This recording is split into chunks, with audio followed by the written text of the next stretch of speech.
Anybody, anybody can be a Cypress ambassador. If you write things, if you write articles about Cypress, if you have video publications about Cypress, you can be an ambassador. It means you're trying to publicize the use of Cypress. That's all it is about. So you don't need to have an in-depth knowledge of Cypress, right? So having said that, we can now move on. So what I'm going to do is we are going to demonstrate after the presentation, but Cypress will be the last one that we are going to use. So we are going to start with Playwright, move to WebdriverIO, or start WebdriverIO, or move to Playwright. Understand that? So let us begin. So I'm going to share my screen. Please let me know. Oh, I don't have the right to share yet. So let me send a request for that.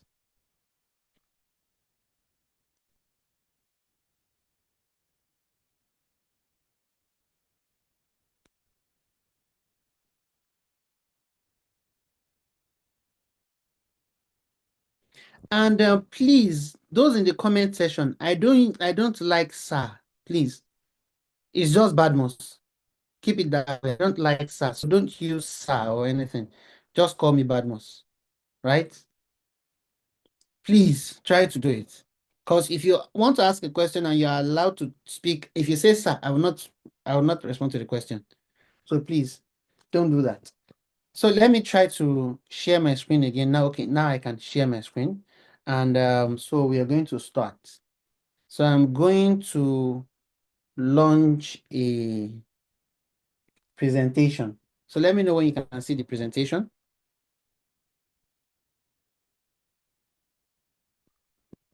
Can you all see the presentation? Okay. So a little about me. I am Ademola Badmos. I'm a tester for every time I need to talk about it, I start calculating. I've been a tester for about 12 years now, right? And I don't know how to say I'm this, I'm that. I just love testing. And I feel that what I'm doing, what Gospel said before we started the program, that I like to share knowledge. I don't see it that way. I see it as me learning, because the best form of learning is teaching what you know. Because while teaching what you know, you will understand it better, or you would identify the places that you don't understand properly, and you go and make research about it. In the last year, in 2024, I held 4 cohorts where I trained people on automation and all of that, right? And in that 4 cohorts, trust me, I learned some things that I've been doing in a particular way, and I learned how to do it differently, which was a more efficient way of doing things, right? So, having said that, let's move from the topic of discourse and move into the whole thing itself. So, now, what is this automation thing about? Automation is not a big deal, trust me, because automation would not even exist if regression testing doesn't take time. Who agrees with that? Please give me a thumbs up, because think about it. If your regression test, when you are building, each time that you are building, right, you have your first feature. Let's say the features are just 12, but they have tasks in between. Now they are building the login part. You've tested the first feature on login. When they bring in something else, you need to conduct a test to show that the first feature A has not been disrupted by the introduction of feature B, right? That is the basic definition of regression. In an advanced level, because Gospel and I think we've gotten into that debate of what regression is and what regression is not before. You understand? In an advanced and in-depth definition of regression, regression can be contextual, right? But the textbook definition that you would see anywhere, maybe on even Guru 99 or something, is it is the test that you carry out to ensure that the existing features have not been disrupted, right? Give me an emoji if that definition is correct. I guess my definition is not correct. Who wants to correct it for me? Okay, I guess it's correct. People are coming in with it. So now, if that so using that example I said, feature A under login has already been tested. You now bring feature B in. It means you need to test feature A, that okay, the introduction of feature B has not disrupted the working capacity of feature A. So now you have A and B. You test them together. That's an integration. That okay, yes, they are working together, right? But they are still within a unit. You see that everything is contextual. Now they built feature C and D together. They brought it in. You have to test A and B to see that the introduction of C and D has not disrupted A and B. What is happening? You're beginning to have a lot of tests. Let's say it took you 2 minutes to test A. By the time they brought B, it took you 3.5 minutes. By the time C and D joined, it's now 5 minutes. You see that regression time is now taking longer. And you must have heard in places before where developments are finished and they'll say we are waiting for QA to finish testing. If regression wasn't taking a long time, and you see that, okay, in those cases, 2-3 hours later, QAs will now come and say, we are done. Everything is fine. Or we are done. We identified some bugs. If that won't be taking time, you will not need automation. And you know that majority of companies, especially startups, they need to push to market as fast as possible. So if there is no need to push to market with speed, you will not need automation to test faster. So which means automation is not a big deal. And this is where I need to tell you something, that automation is not the only way to scale in quality assurance, in software testing profession. Automation is not the only way to scale. There are still different specialties. Even within automation, there are different specialties. It is only in Nigeria that they expect one person to be able to automate web, mobile, and APIs, right? In a sane clime, when you are an automation engineer, they would ask you which is your specialty, because there is no such thing as a full stack QA. You have to specialize. So why am I saying this? If you are struggling with automation a lot and you feel you still need to scale, don't think that is the end of the world. There is security, there is performance. Especially that security. In the cadre, I put it to you on the good authority, is on record here, that on the cadre of money, of remuneration, security testing comes first, because every app needs to be secured. Look at Microsoft. Microsoft don't have testers. They expect that every developer should own their testing. We do see lapses here and there, but have you heard security breach in Microsoft? Because all those devices, all those companies, they prioritize security. So imagine being a security tester. You are gold. So let us remove, it's a shame. So many people, especially in the Nigerian client, they try to drive this narrative of, oh, come and learn automation. After this, you have to learn automation. It is not a must. If your company, if your ecosystem is not demanding automation, if the jobs you are seeing is not demanding automation, if they are demanding security testing and you are learning automation, you are just acquiring a skill that is not needed. Take, for instance, if you are working in a multinational and what they do is API testing, they are an API-centric company, and you are learning web automation. It's either you are training yourself to leave the company.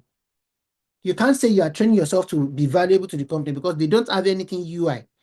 So why are you learning web automation when they are doing API? So if your ecosystem is demanding automation, yes, learn automation. If your ecosystem is demanding security, performance, learn those. Okay? So moving on. If this repetitive task, when you begin to do regression all the time, it becomes repetitive, it becomes boring. That's why automation will take the place for you. You understand? Then the exploratory testing of time-consuming processes. There are some journeys I'd make bold to say, yeah, everybody that has been in that boat, they will agree with me.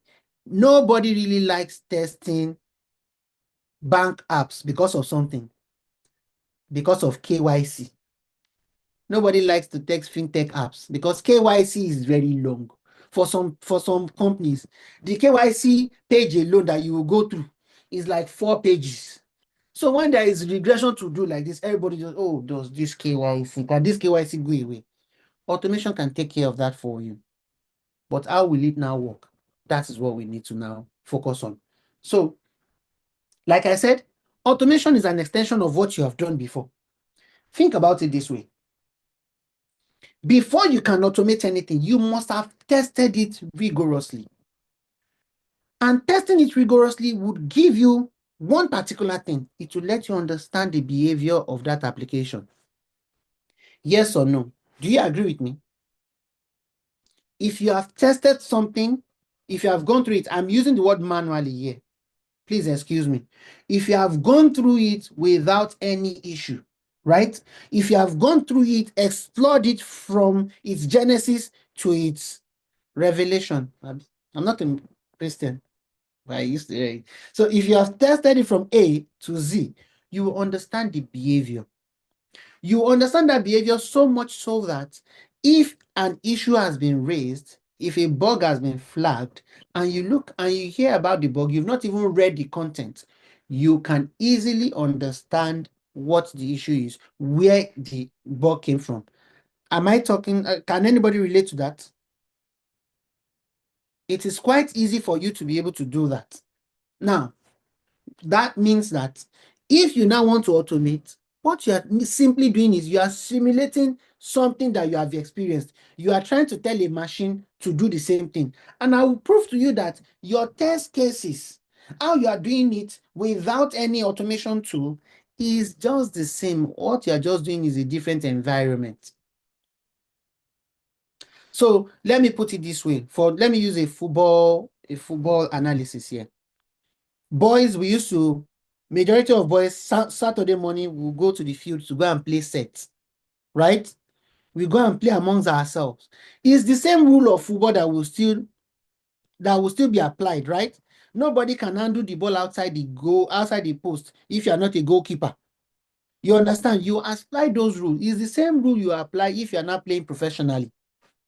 It's the same posts that will be done. They will not now say, okay, because you are not playing professionally, your post will now be from the gate of your estate to the front of your house. That's how big it will be. So you be the goalkeeper of that one. No, it will still be the same rule. That is what is happening here, right? So what that tells you is that for every time you want to test, explore it first. Explore what you want to write automation about. Write detailed test cases about it, right? So, which means that there are three things you want to do. You want to start it small. Don't just try to test everything and just try to start automating. No, start small. Pick a particular feature. Test it. Look at all the journeys. Test everything from time to time. Then now test it. Then once you have tested it, begin to automate it. But use the same starting small. Don't say because I've tested the whole of login feature, let me just automate it. No. You've tested the positive scenario, you've tested the negative scenario. Start small. Pick one positive scenario. Write your automated script about it. While you are writing your automated script, test it. Don't just say, yes, I'm almost there. Then let me move to the next thing and do. No. Now, the next thing is, it is in the power of the details, right? What I've said previously on the previous slide is still the same thing I'm saying here. So we could actually jump all this slide, but I just want you to follow something. I will share these slides with you. I will share the PowerPoint. So do not worry. Godpower will get a copy of it. So if you want it, you can have it. So now you have to start with clear test cases. Now, from the testing I told you about, you not only understand that behavior, you also understand the flow. You will know that, oh, before I can say I want to log in, I must have signed up. And my sign up must have been successful because I must be able to complete sign up by getting an email where I will click a confirmation link, or I'll probably get an OTP to complete it. Whichever way the sign up journey is. So which means if you know that, okay, before I can even say, okay, I want to start using the app, I need to sign up. It means that when you want to do your automation, you should be starting from sign up, which means it will let you know that there is a flow to it. Now, let us now tie point one, understanding the flow, and starting with clear test cases. Let's tie it together. Now, in your clear test cases, there are some things that you would like to do. If you agree with this thing I'm about to say, please give me a reaction. When you are writing your test cases, you know that at some point there are some things that looks like you are repeating, right? Let's say you are writing the test case for logging in now, right? You say, okay, user insert username, user insert password. Those are the tests you are repeating at all times. But there are ways that you try to write in your test cases so that you would have less reason to repeat it. You will just be able to reuse it, right? Who can relate to that? You reuse some terms That is why you create maybe preconditions. Because precondition would have meant that you say that for anybody to go through this test, they must have this condition. So now those preconditions can also be applied inside your automation. When you begin to hear things like hooks, you must have used them before. For those of you who have had interaction with automation a bit, you would have heard hooks, a before hook, an after hook, a before each hook, and after each hook. If you've heard that before in automations, those that have a bit of familiarity with it, you can give reactions as well. Now, you see those two tying it together now has already given room to understand clarity of purpose and fine margins. Now, because you understand the flow and you are starting with clear test cases, you will be able to plan and know what to automate, know what not to automate, and how to automate what you can automate. So this is what I'm saying. So let's say 5 years back, it was impossible to automate signups. Why? Because every automation tool cannot move from one origin easily and move into another origin and perform a set of tasks and come back to the previous origin. Sign up is like this. You're on this site, you get into your email. Email is another site. And on that email site, what do you experience? You have to get a token or a confirmation link to complete your sign up. 5, 6 years ago, it was almost impossible. In fact, let me put it like by 2014, 2013, it was impossible. Then in an interview, if they ask you what can't you automate, you say sign up. But now if you say you cannot automate sign up, the person will tell you that you don't have knowledge of what you're doing. Right? Now, in those days, you know that, oh, I can't automate sign up. So what do I need to do? I need to have signed up manually, get a login detail, and continue my test. So what that tells you is that you can, to do a complete journey of a new user, right, would be impossible. Because a new user needs to start from sign up, and you have removed sign up. But now, in this era, you can automate sign up. So which means you can always create a journey of a new user at all times, because you can automate sign up, complete sign up journey, and use that same email and address and continue. Right? Does that make sense? So far, please. What we are saying as an example, does it make sense? I need reactions. Okay, good. Now, the thing I'm now saying is this. In that fine margins is that all the small details matter. Because the small details will let you understand how to do this automation. Remember that you are the one instructing a machine. It can't do it by itself. Even the no-code tool, I used to have a dry joke with it that no-code tool is not exactly no-code, because if you don't record the whole action, what can no-code do? Even the one that AI will generate the test case codes for you, you need to put in the prompt. The AI will not just get there and do it. So it still requires your effort to instruct it. So you are the one that holds the card. Does that make sense to you? The same way you are trying to automate now, you are trying to write the code. You are instructing the code. It cannot do it by itself. Even if you are using a no-code tool, if you are using the no-code version, like Catalan, you can record, like Scandium, you can record it, right? You need to go through this process. It won't go by itself. Even if it is AI, you have to pass in the instruction that, you know what, I want to go through the login test case. Create this for me. If you don't give it that instruction, both of you will be looking at each other. It's always garbage in, garbage out. If you don't give it the instruction, it will not do it. So what does that tell you? All the details you need to really work with, you have to specify it so you can move through it. Else, whatever you put there is what you see. Take, for instance, if you put in username and you write a test to put in the username, you write a test to put in the password, right? After doing all of that, you forgot to put the test, the step to click login button, and you now say your automation code is not working, it won't work. You didn't put the instruction to click the login button. So it's that simple. Define details, it matters. Now, when you have well-structured automation, it saves you time. It reduces errors for you. But remember, the errors it will reduce is a functional error. It is still with this your eye that you identify the fine margins of error. Take, for instance, a bank app. You want an application to effect payment, right? You write the test journey to effect the payment. The journey ends at you will see a successful message, right? That's where the journey will end. If you're writing, am I right? Please give me reaction. If you're writing a payment, a transfer, like you have to see your definition of success is you see a successful message. But it is with your eyes, you have to go and check if balance was deducted. Isn't it? It is with your eyes, you have to go and check if balance was deducted and if balance was credited to the intended person. So automation would focus on the functional things that you have told it to do. Automation cannot help you do that. Even if you need automation to do that, you have to write a separate script to now say, based on this transaction, let me go and check the balance. You have to write a separate one for it. Do you understand? So define margins makes more sense now, Abi. You have to be detailed about it.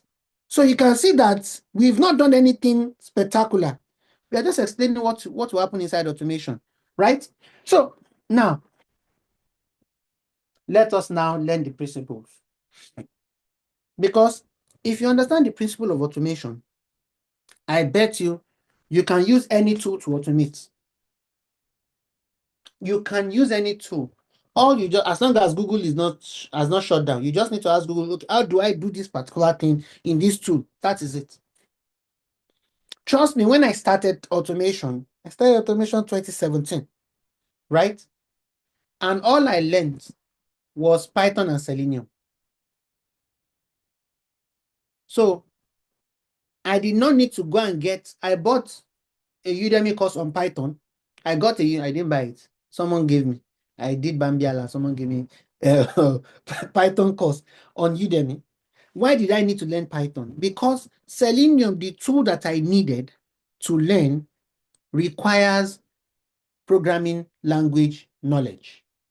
Not all tools required even a beginner's level programming knowledge. If you don't have it, it's not a showstopper. If you have the programming knowledge, it's an advantage, not a showstopper, right? So I needed to learn Python. Then I also went to go and get something on Selenium, right? And I learned.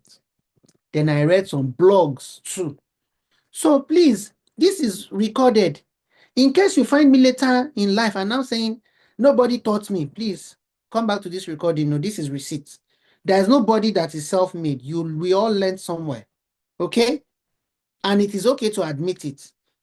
The person that taught that made automation made sense for me, I can't find him anywhere, and I've been trying to mention him. I went to go and follow his account on Twitter. I hope he's still alive anyways. I went to go and follow him on LinkedIn. He didn't follow back and everything, and I kept mentioning him that you actually transformed my life. He used to write blogs about automation, and he wrote something about Python and Selenium, and it made sense, right? So that was all I learned. Then afterwards, I started using robot framework. I started using Java and Selenium. I started using Java and Selenium. After Java and Selenium, I first started using Code.js. Then after Code.js, I started using Cypress. And after Cypress, and funny enough, I started learning 2017. By 2019, I was already using 4 more tools. I started using Cypress. I started using Puppeteer. Started using Playwright. Started using WebdriverIO. So I can tell you now that there's no automation tool that they want to bring tomorrow. Give me 2 hours. I know how to use it. Why? Because every tool must obey the same thing. They just write it differently. This language I'm speaking is English. All of us are from different tribes. Everything I'm saying, if all of us are from the same tribe, I can say the same thing in that same language and you all understand. But what am I observing in the language? I'm observing the rules of the language. There is a subject, a verb, and an object always. For me to make common sense to you, for me to make a sensible sentence, I must observe the rules of making a sentence. So every automation tool would always do that. So all that is left for you to know how they do it in their syntax. In the course of the thing, you will see it. So by the time you know this concept, right, you realize that they do the same thing. Because remember that when you're on your, let's get out of this a bit. Let's just get here. So let's say I'm on, this is the site we want to use anyway. So let me go here, demoqa.com. Let's just go here, demoqa.com. As a tester, what do you do most times? What you do is, this is where we are coming to bookstore application, right? What did I do? I clicked on bookstore. What am I going to do? To log in. I'll click on login. That's what I'm going to do. You see me clicking. So which means every tool wants to emulate all those actions. All they want to do is they want to emulate the click. They want to emulate the place I will type. We don't have a user yet.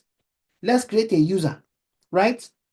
What have I done? I clicked user button. What am I going to do?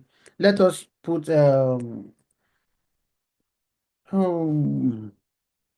global summit, right? Let's put this there. Now the username, let's create G Summit. For password, let's say test 1 2 3 4 at. What have I done? I typed. I also typed here and I clicked this, right? Now traffic lights, let us get this out of the way and click on next. Oh, this is a long one. And one thing is this, speaking of what I said the other time, you need to know what to automate and what not to automate. Take, for instance, when it comes to captcha, you can't automate captcha because captcha actually stands for, what does it stand for? It's an automated framework that is supposed to hinder automation. So it's supposed to prevent you from automating. So if you can automate using, what's it called? If you can automate using, if you can automate captcha, is it that it has been deprecated for you, right? Did this work? Let's see if it worked. GSummit. Oh yeah, it worked. So now let me go back to this login action. What did I do here? Let's go back to the beginning. So let us use the username and password that we've just created. So I click on this. That's a click action. Every automation tool will want to get that click action, right? I click on login button. Every automation tool has a way to register this login action. To click on login button. To type in here now, to type in GSummit, every automation tool has a way of doing theirs. To type in the password, every automation tool has a way of doing theirs. To click on the login button, every automation tool has a way of doing theirs. Please, so far so good. Does automation now look so hard anymore? Please, if it still looks hard, give me reactions. We will get there. But if it doesn't look hard, if it still looks hard, please give me a thumbs up reaction. If it doesn't look hard anymore, give me a love emoji. Now it's not looking hard anymore. This is good. This is good. Favor, don't worry. Don't worry about it. It's only you I can see on my screen. So don't worry about it. It is not that hard. Now, so which means any tool at all can do all of this. And we are going to demonstrate it with 3 tools. But there are some things that we need to understand first. Now, I am doing this manually.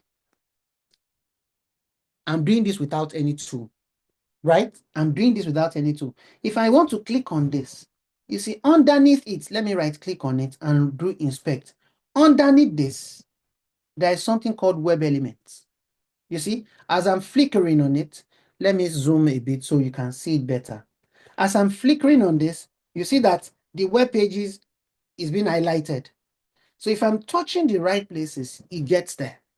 What does that tell you? You see, all these things that you are saying are called web elements, right? But they are the building blocks of the HTML script that works here, right? HTML is hypertext markup language. All of you, majority of you would have done that they told you to come and learn HTML, CSS, and JavaScript. Keep learning. It is not a wasted knowledge, I guarantee you that, right? So you have all this knowledge, right? But what we need to understand is for you to now do it with automation, you need to be able to get those elements itself. But here is the catch. These elements are just limited. Let's say it's a village. Let's say it's a village. And in that village, they can't name their children. All the boys can only have 10 names. No, they can only have 4 names. All the boys can only have 4 names. And the 4 names are David, Mark, James, John. Now, it's a village filled with 200 people. And we have 100 boys. And they can't have more than 4 names. David, Mark, James, and John. So what happens if they are in a village square or they are at a town square watching a concert? Someone now said, John, how many people would turn? Like 25 people would turn, right? That's a problem. That is the same kind of thing that happens here. If you can see, there is a div, there is a div, there is a div, there is a div, right? There are divs everywhere. If I open this div, like we used to say in Nigeria, inside one avian, another avian, they inside that avian, right? There's another div here. So how do we now move? How do we know the one that we need? This is where things that are called element attributes now come in. In a same world, a sample of an element attribute is this class name you are seeing. It's supposed to check it out. Take for instance, if I disable my video now, you will see that the picture I have there is a white background, but it is black and white. Let's say God's power and I will bear the same name, and our videos are both disabled. If someone wants to identify us, let's just do it for demonstration's sake. If someone wants to identify us now, and they could say God's power, sorry, if they say God's power, and I also both of us want to answer, but someone can easily say God's power with the black and white picture, then that is me. You see that they've used an attribute, an element attribute. It has been used to identify me differently. That is what happens to all these tags. So you will never see a tag alone on its own. And in some cases, like this one too, like a carpenter built this one, even the class name that's supposed to differentiate them is the same. Then what do we now start using? There are still further attributes that we can use. Let's say it's now a physical engagement, right? If it's a physical engagement, they now say, okay, all of us, let's say we are still using that John, James, David, and Mark example. You call John, a lot of people turned. Or they can say, okay, I'm looking for, I want to talk to maybe John with glasses. John with glasses, maybe there will be 12 people left, right? Now, if you now say, okay, John with glasses with mustache, maybe there will be 3 people left. You now say, John with glasses, the wife of Sarah. Maybe there will be 1 person left. So you see that you have changed it. Or you now say, let's say, when we even say John with glasses, with mustache, with wife of Sarah, you still have 3 people left. You now said, John with glasses, wife of Sarah with mustache, living at number 15, so address. Only 1 John will be living there. You have accurately and uniquely identified it. That is the only thing that I see that might be a problem. How to uniquely identify these elements and interact with them. Because you need these elements. You need to be able to interact with these elements in your code. So this clicking action that I will do here, if I come here and I try to click, you want your code to be able to do the same thing. Your code needs to be able to uniquely identify this element. After it uniquely identifies this element, right? We will now be able to interact with it because it will now use, okay, now that I have the element, I have a command that I can use. And the command I can use on it is a click command because we want to click it. If I want to type on it, the command I need to use is maybe in Cypress, type in WebdriverIO, set value, in Playwright, fill, in Selenium, send keys. But all of them are doing the same thing. They are trying to get you an element that you need to type into. Simple. That's all they are doing.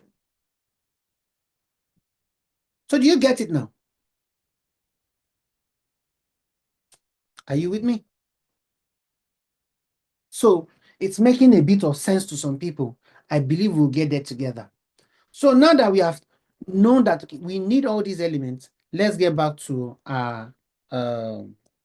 this. Oh, that's to start from the beginning again. So now that we've done this, oh, we've even jumped it. So we now talked about the elements, right? Now, you saw what I did here. Oh God, we need to get out of it again. You saw what I did here. Let me close it again. You saw what I did here. I right-clicked and I click on inspect, right? And I got here to see what is going on under the hood, right? Now, I've already explained that inside this place. For those who want the shortcut, if you're using a Mac system, you can use Command Option I. I think I even wrote it in the slides. So you see it there. Let's see. I think I wrote it there. At times I used to behave as if I'm smart. Maybe I wrote it there or not. We'll see. Oh, yeah, I did. So the shortcuts you can use to right click and click on select. If you don't want to just right click and click on select, if you're using a Windows system, you can do Control Shift and I. If you're using a MacBook, you use Command Option and I, and it would open that site for you. You would see those things. Now, so these web elements, which I just described, are tags, right? It is not cast and stone. Some developers just use any tag to do anything because they have the liberty to. But in an ideal situation, tags are actually specific to a purpose. Like a button is meant for a button. An hyperlink is supposed to be for an hyperlink. An input is supposed to be for a text box where you want to type something. If you want to type a lot of things, there is a text area that you can use. It's also a tag name. There are so many different tag names. For those who have taken a course in HTML would know what I'm talking about. So now, the key takeaway here is you understand the web element is the foundation of web automation. Without the web element identification, you cannot be able to interact. You cannot be able to do that automation. Even the no-code tool that is recording your step need those web elements to be able to write out the correct script for you. Go and check the code that it will return to you. You'll see that it is identifying elements. Now, every action in automation relies on identifying and interacting with these elements. That's just it. Every action you want to do, you want to click. And most actions that we do is just click, type, and verify that those actions are actually correct. They bring out the correct behavior. If I click, after putting in the username and password, if they are invalid, when I click login, I expect to see an error. So most times we type, we click, we wait for the results. Because those are the things we also document in our test case, right? So now let us look at a bit of a practical sneak peek into it. I don't know if you can see. Is this clear enough? Can you guys see this? Okay. So now, in your test case sheet, right? What exactly are the core things that you need in your test case sheet? Your test steps, your expected results, and your actual results. How you will now use all of this, you will now turn it into an automated script, is what we are going to do, right? And we are just going to use the same journey, a login step, to demonstrate those particular tools I mentioned. So now, how does this test things, how do they guide automation? You see, your test case is like your schema, your blueprint for automation. It is the one passing the instruction on what to do. Now, take for instance, your test step. If your test step is launch web, right? Oh God, I've moved again. If your test step means launch the web app, the code for launch the web app, if you are using Java and Selenium, you use driver.get. If you are using Playwright, or if you're using Java, and, not just Java and Selenium, if you're using Python and Selenium, it's driver.get as well, right? Any language you're using with Selenium is driver.get, because Selenium is more language agnostic. It supports a lot of languages, but when it comes to all those JavaScript-based tools, they only support TypeScript and JavaScript. I don't really like TypeScript. I won't lie. I use JavaScript because TypeScript is more or less very close to Java and C Sharp. It is a strongly typed language, and Java gave me PTSD while I was in school, gave me PTSD while I was trying to learn Java as a language on my own first. Oh, I didn't put this there. When I started learning Python and Selenium, it was Java I started with. When Java wanted to run me mad, I went to go and pick Python. So what that means is that you don't have to start from the hardest place. Start from a place of comfort. In fact, I packed my bags. Anywhere they talked about Java. In fact, it was so bad that I would nearly not want to join a company where they use Java in their backend because I saw shaggy. I'm a very free person. Imagine a tool that does not have mouth. It's restricting me. It's making sure that I stick to a particular data type. And at times it will be data type that will be the error. I'll be looking for what is wrong. No, I did not declare the right data type. Why? Why must life be this hard? I ran to Python. Python doesn't care. It is at the error point that Python will give you a detail that yes, this particular thing is expected to return the boolean you are trying to return a string. Go and change it. I'll understand what I need to go and do. Right? So you can start with an easy tool that you would understand. Don't start at the don't make life difficult for yourself. So as I was saying, now if you write launch web app, to interpret it in any code, in Java and Selenium, or in Python and Selenium, in any language with Selenium, you use driver.get.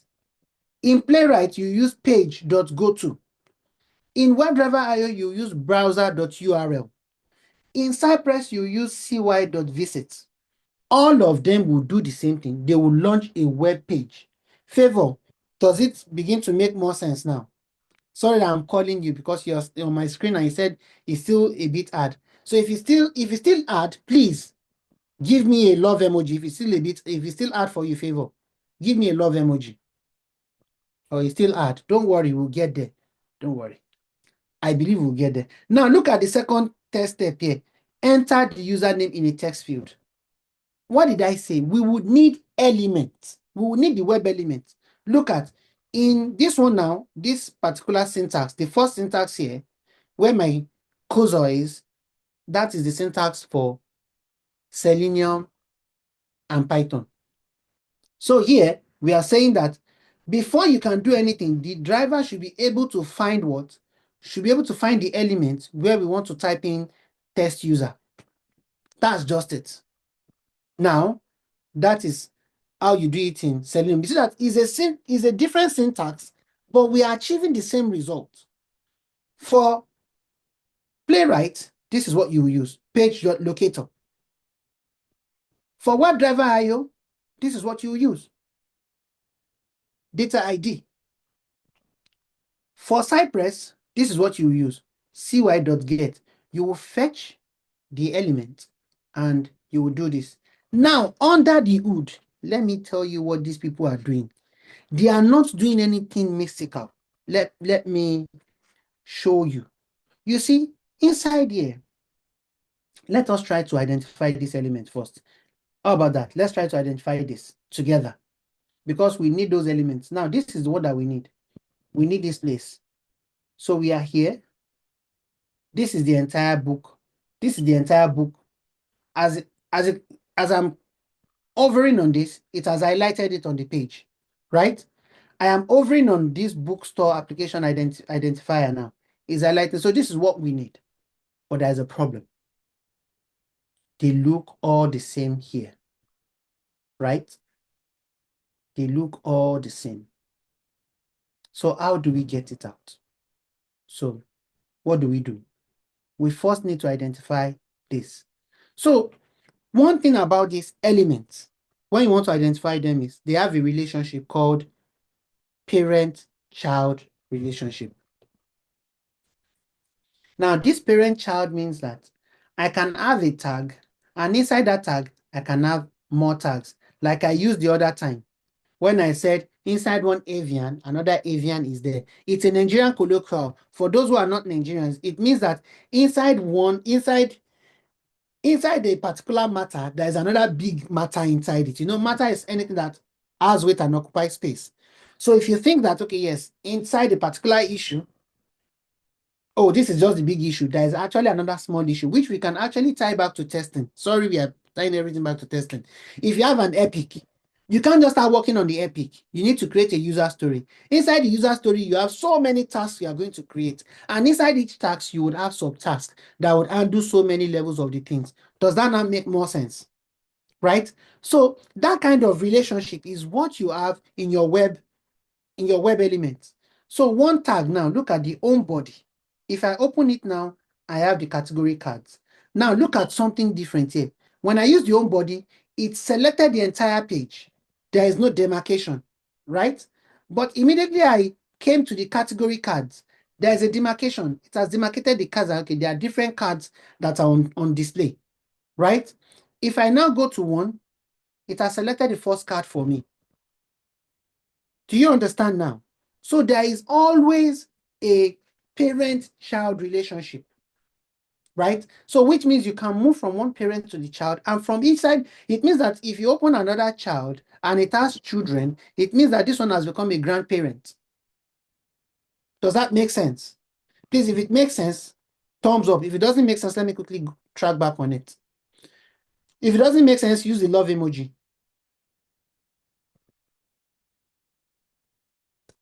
Okay, I guess it makes sense then. Let me call somebody out. Dari, does it make sense to you? Dari Parkinson. I know you will be here. You will not miss it for the world. Does it make sense, Dari? It makes sense. It makes sense. Okay, good. Yeah, I knew you would be here. I just knew that you would be here. If nobody would be here, you would be here. So anyways, we have been able to identify that all these have a parent-child relationship.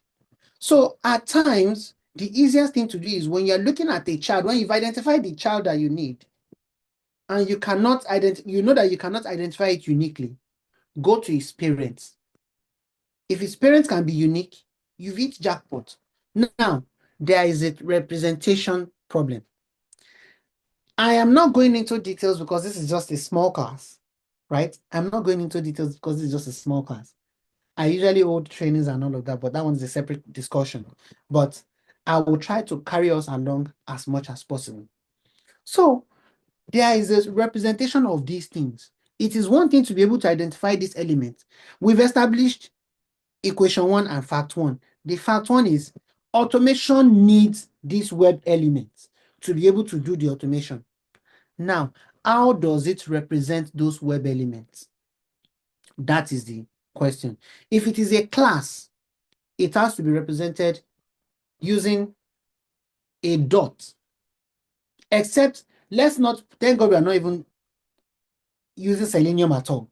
Because Selenium already does something that is interesting. Selenium already has a way. Let me use our slide to do that. Let me use our slide to explain that part. So now, look at Selenium already said by CSS selector.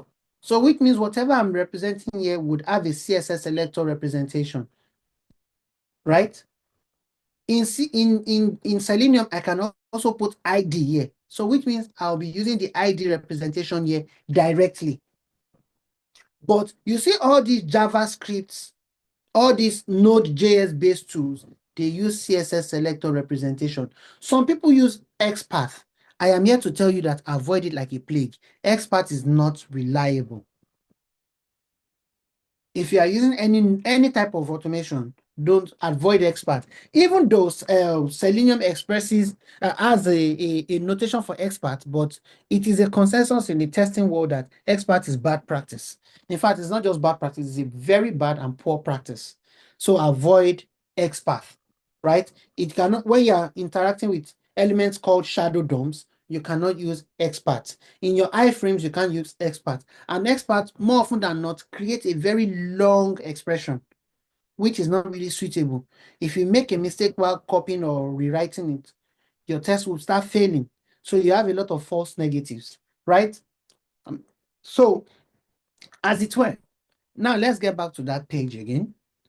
We just keep moving all around. So we will need to establish the parent and child relationship. Now the child looks all the same, but can we get this parent? So if I'm going to copy this, this is well formed. There is something about the web elements. You also need to check whether they are well formed. How do you know well formed elements?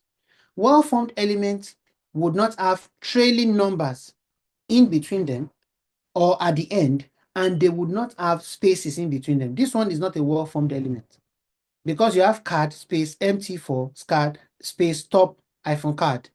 But category cards can still be called a well-formed element because it is together. Category, it has been hyphenated, so it has joined it together. So if at the end of these cards now, let's say you now have a number like this, this is not a well-formed one because there is no guarantee that that number is going to be constant. An identification of an element that is not even stable is when it has trailing numbers. It might mean that it is the front-end engineer that has used the power of the tool, whether he's using a React, a Vue, or an Angular-based tool to run the front end.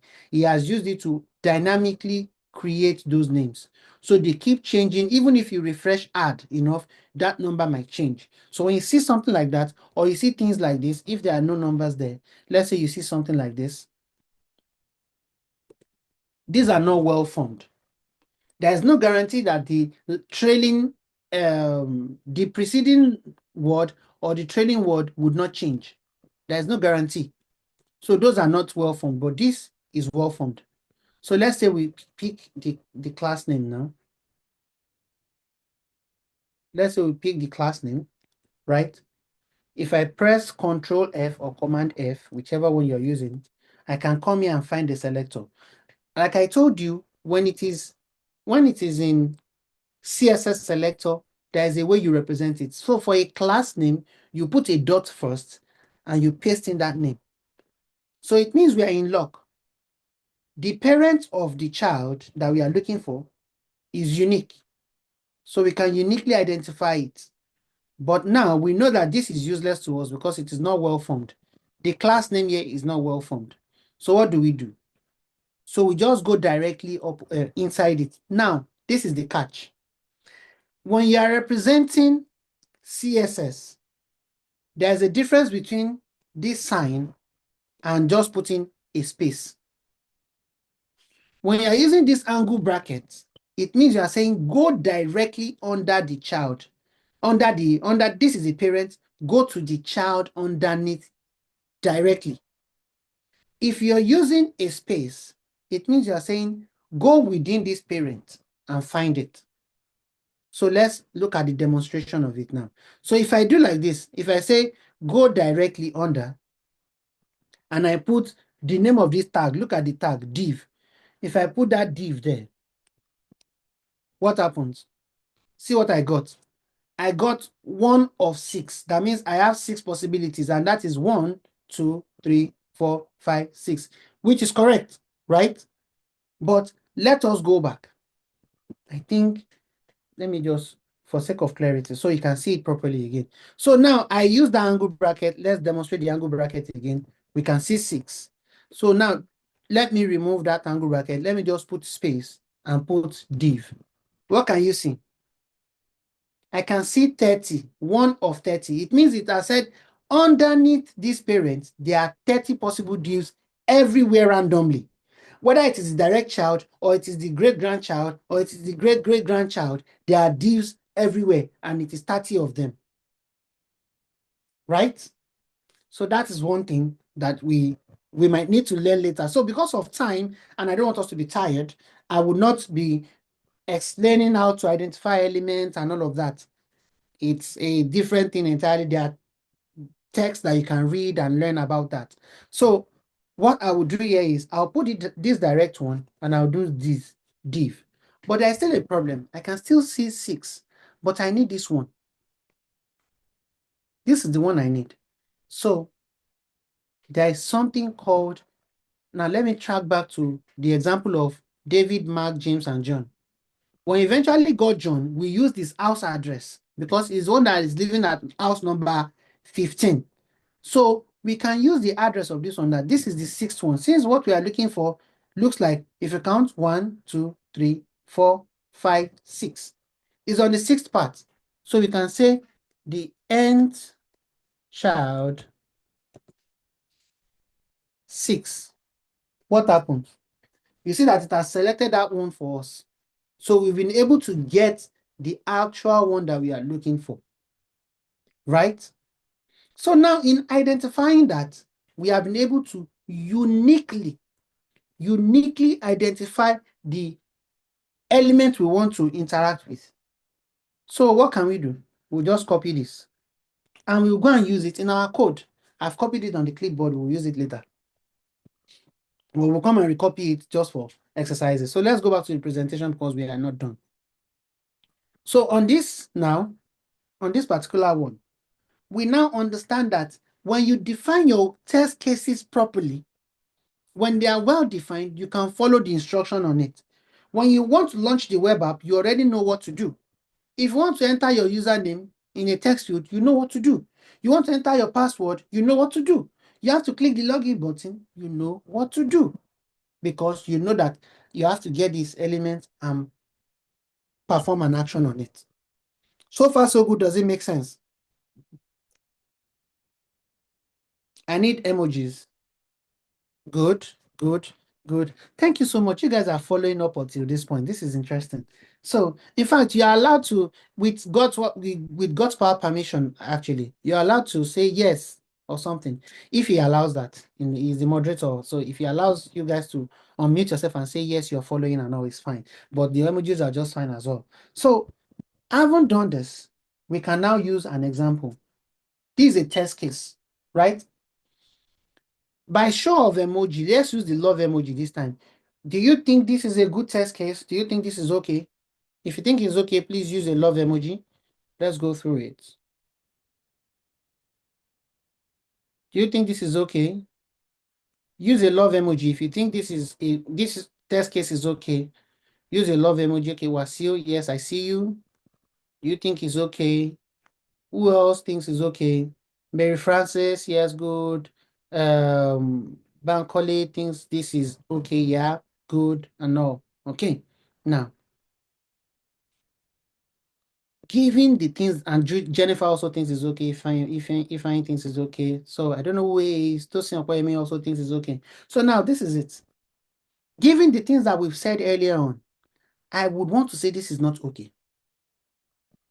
If you disagree with me, please, emoji, please. If you disagree with me, that it isn't okay, please, emoji. Okay, someone disagrees with me. Mimi disagrees with me. Okay, Mimi will get there. Will let us agree to disagree. So now this is it. I will demonstrate it is not okay by first walking through this, then using one example after this. So we are saying verify that the username is displayed. So which means we want to sign in and see that the username is displayed. Let's just use this ID 001 as an example, right? The test execution step is user has signed in, user is on the dashboard, the user's name should be displayed at the top left side of the screen. Fine, as expected, and the actual result it has passed, no problem. But now look at this one. Let us look at this instead. Now, is this one better? Mimi, it's me and you that we are talking now. So where's Mimi again? Mimi. Yes. Yeah. So do you I think think this one is better? detailed. Exactly. It is in the details. That is how This is better. Exactly. When you have details in it, that is what you'll be able to work with because you would know that, okay, yes, these are the steps I need to take to sign in. Signing is how do I put it? Signing is subjective based on the app.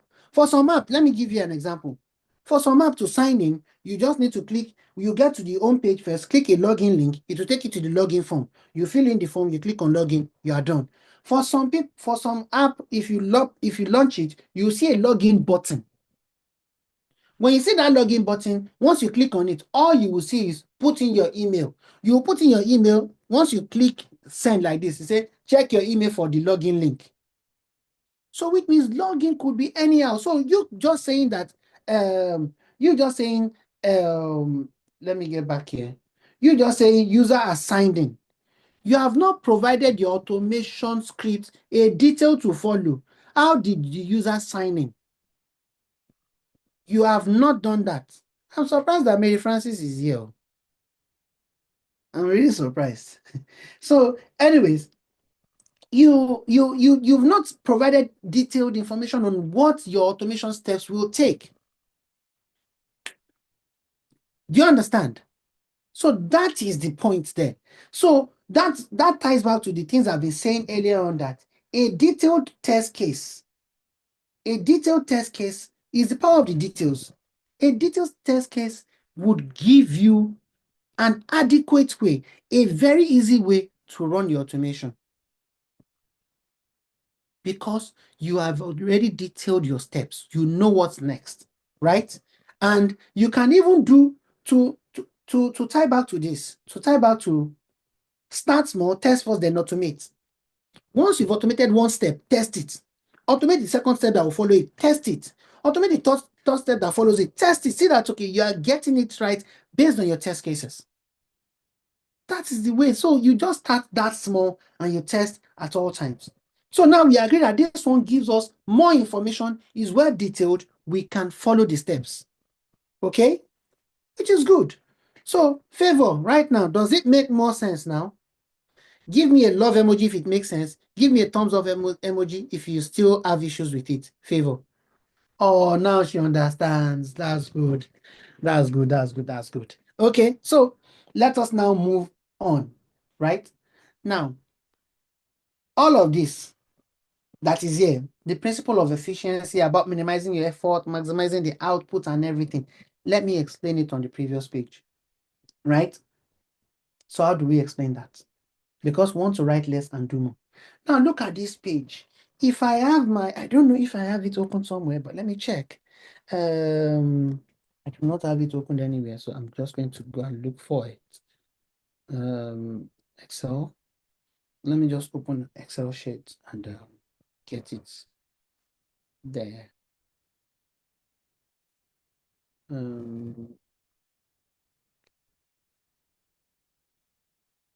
Okay, so let me open the Excel sheet and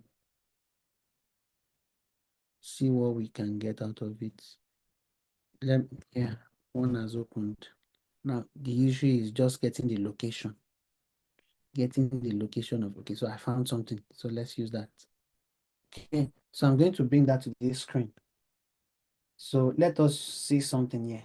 You see, I want to demonstrate something to you here.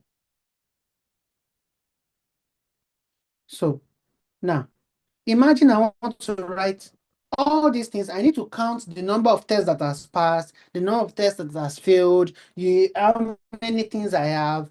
Right. You see, remember that Michael and James, they said some very, very thought-provoking things that might have confused you.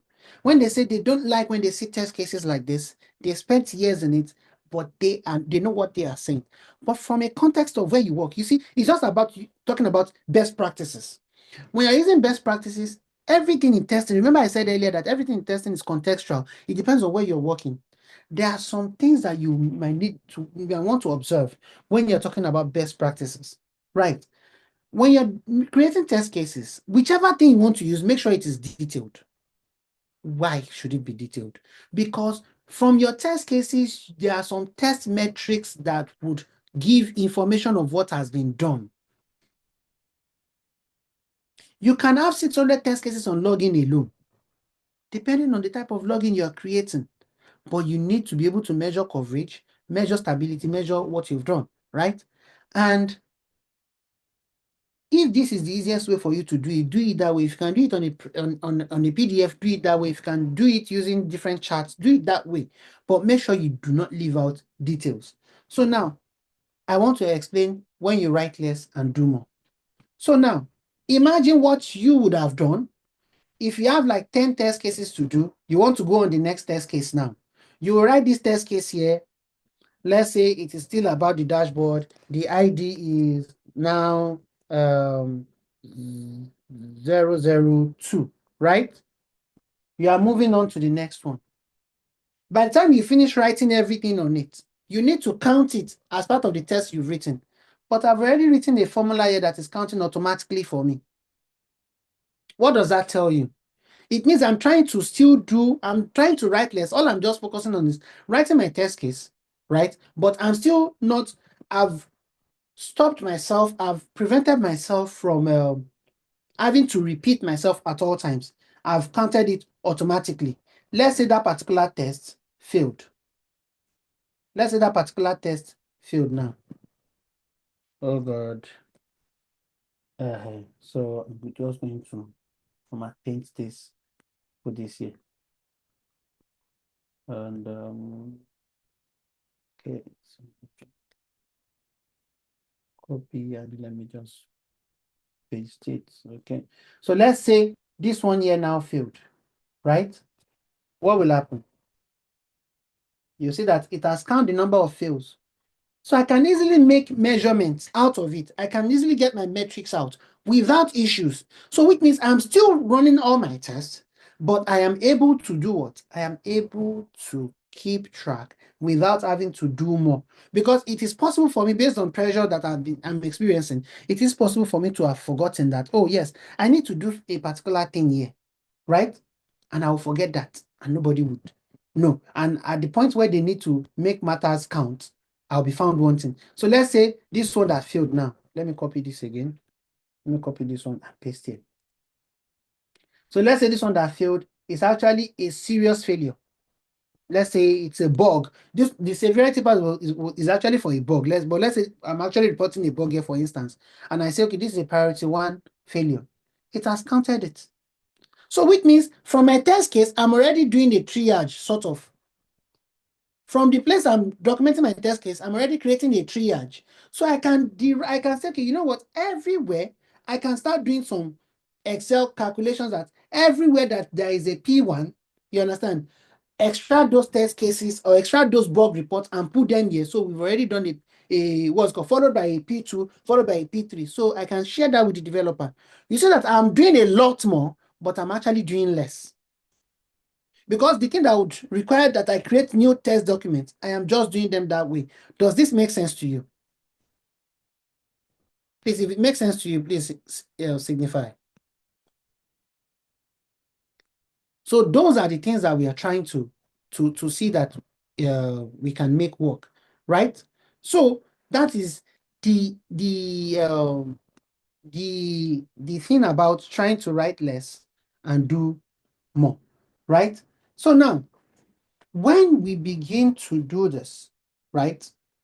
When we begin to do this, we've already established that we need elements, web elements to do it, right? We've established that. And we established that we need to express that web element in a certain way, right? So that is good enough.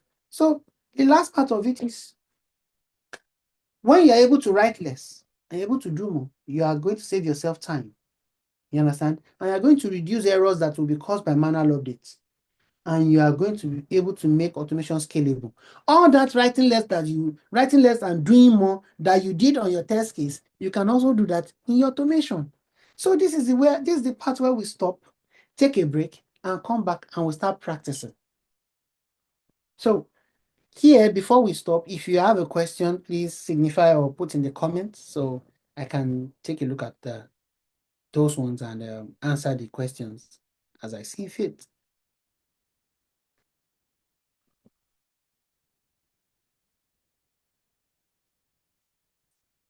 Questions?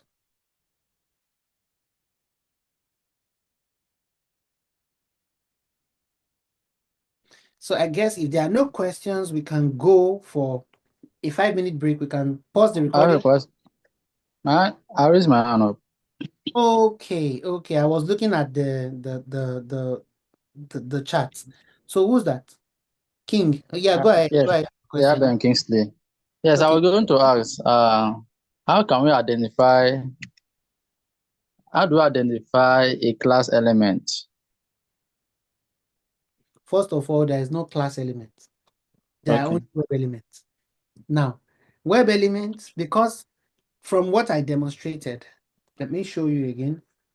From what I demonstrated here, where's the web page again? From what I demonstrated here, you can see that web elements by coming alone only have tags. Now, because they have tags, they need to be explicitly identified. So that's when you now have class. You have a class name for it. You have an ID for it. You have name for it and different other attributes. Some have a link text. Some have a partial link text. Does that make sense, Kingsley? So I've not finished answering your question. I just want to know if that makes sense. Yes, sir. Yes. So now, in now identifying it, it depends on how you want to express it and which tool you are using. If you are using Selenium, you will not need to do much. Take, for instance, if you have this in Selenium, all you just need to do is copy category cards and say driver.find. Let me go back to the test. So let me go back to the slide so I can use that slide as an example.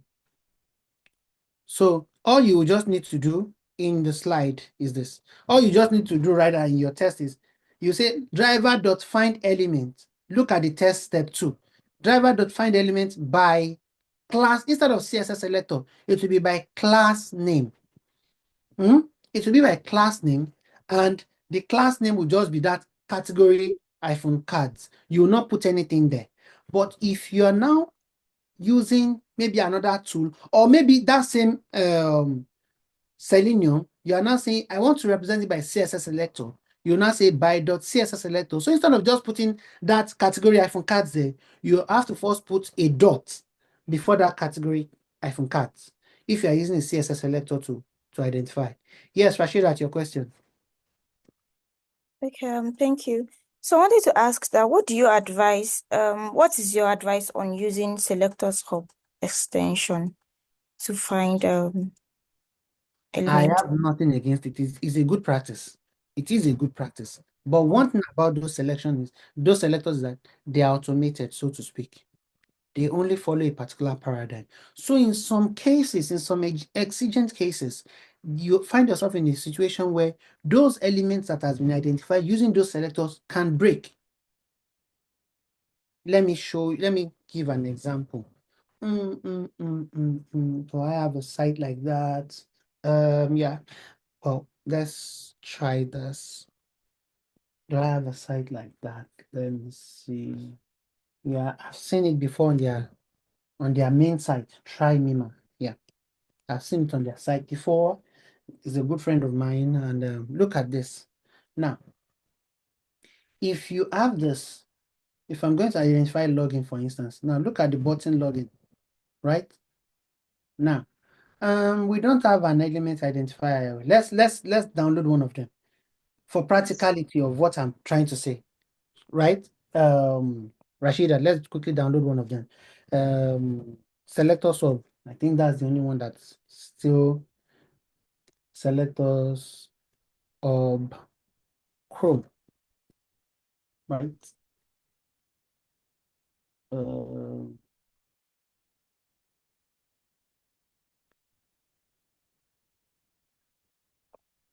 Chrome extension. Okay, so let's just get to the Chrome extension. Okay, this is it. So selectors of Chrome extension. Yeah. So we are going to add it. I've added the extension. So I don't want a test case studio. So I've added the extension. So in order to use the extension, let me just pin it. But I don't need to pin it anyways. So I'm just going to restart this browser quickly. I'll restart the browser. So once I restart the browser now, we'll be able that extension would have taken effect. So now let's come in. Look at this. If I do this now and try to identify this, if I bring out that selectors org to help me identify it, see what it brings for me as a CSS selector. Now this CSS selector, let's see it here. Let's find it here. Control find or Command F. Control F or Command F. If I paste this here now, you see that it has found it, but look at what it packed.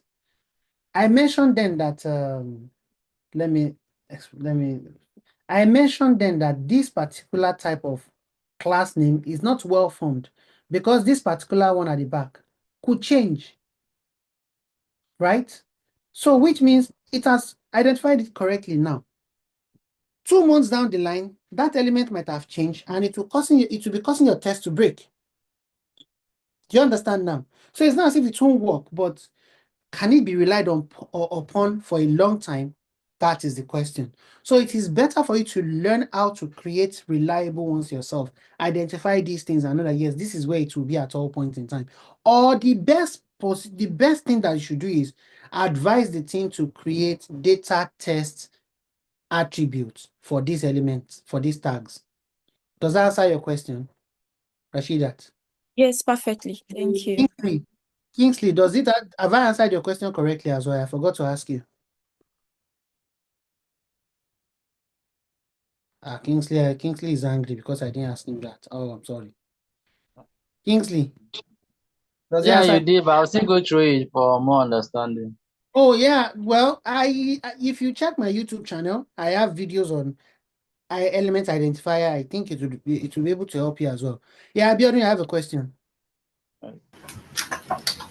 Yeah, I just wanted to ask if there are instances where the web application cannot be automated. I mean, you only would be able to do manual testing.